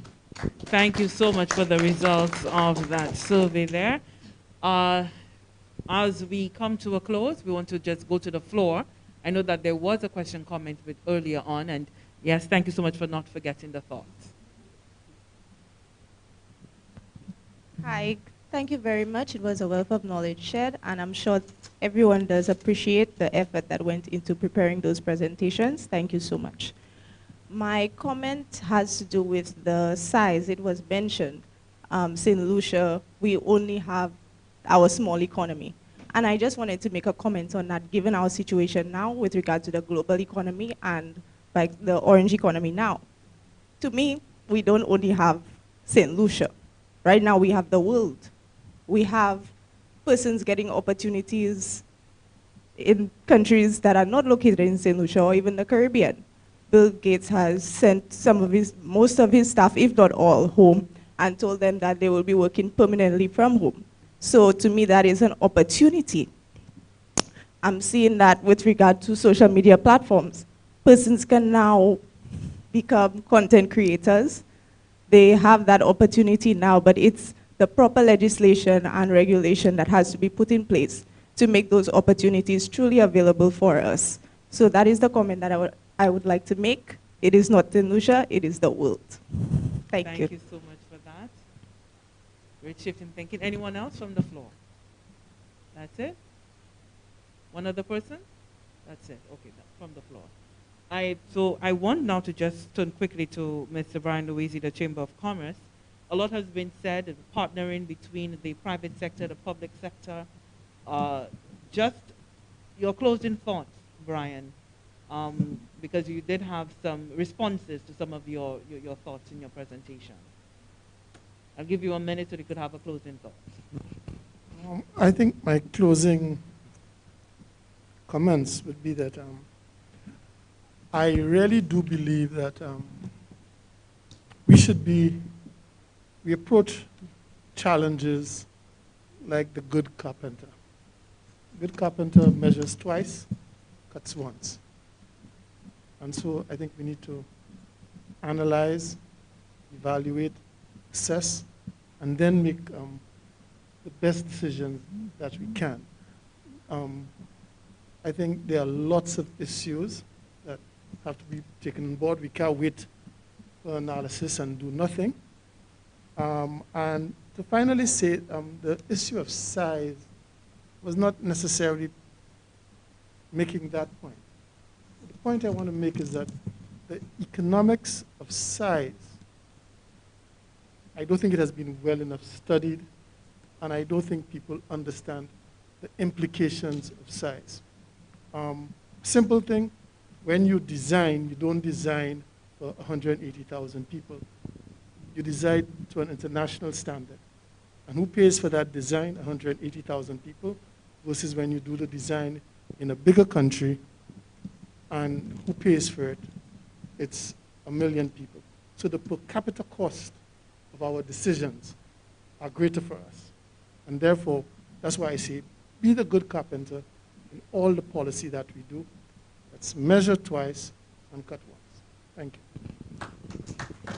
Thank you so much for that closing thought there. All that's left for me to say is thank you so much for being in the audience. Thank you to our viewers at home. And I always like to remind that you can, because we are on the social media platforms, you can always go back, review. You can play, pause, rewind, fast forward, so that you can immerse yourself in what the discussion was and what it really means for us here in St. Lucia. Once again, we were discussing telecommuting to boost national productivity and economic growth. It was day 4 of the panel discussions as part of Productivity Awareness Week 2020. I'm Lisa Joseph. Thank you so much. COVID-19 has been disastrous for our economy and our productivity. But it has caused and innovate. Productivity Awareness Week 2020 will focus on building collective resilience in tourism, infrastructure, and the financial sector. Rethink our approach to the agriculture, manufacturing, and the health sector. It calls for innovation in education and taking advantage of opportunities in the digital economy. Telework for greater resilience and productivity. Join the discussions during Productivity Awareness Week from October 12th to the 16th. Under the theme, Building Resilience Through Collective Action. Reset. Rethink. Innovate. Join the discussions live on Facebook at St. Lucia, NCPC, the National Competitiveness and Productivity Council, embracing excellence.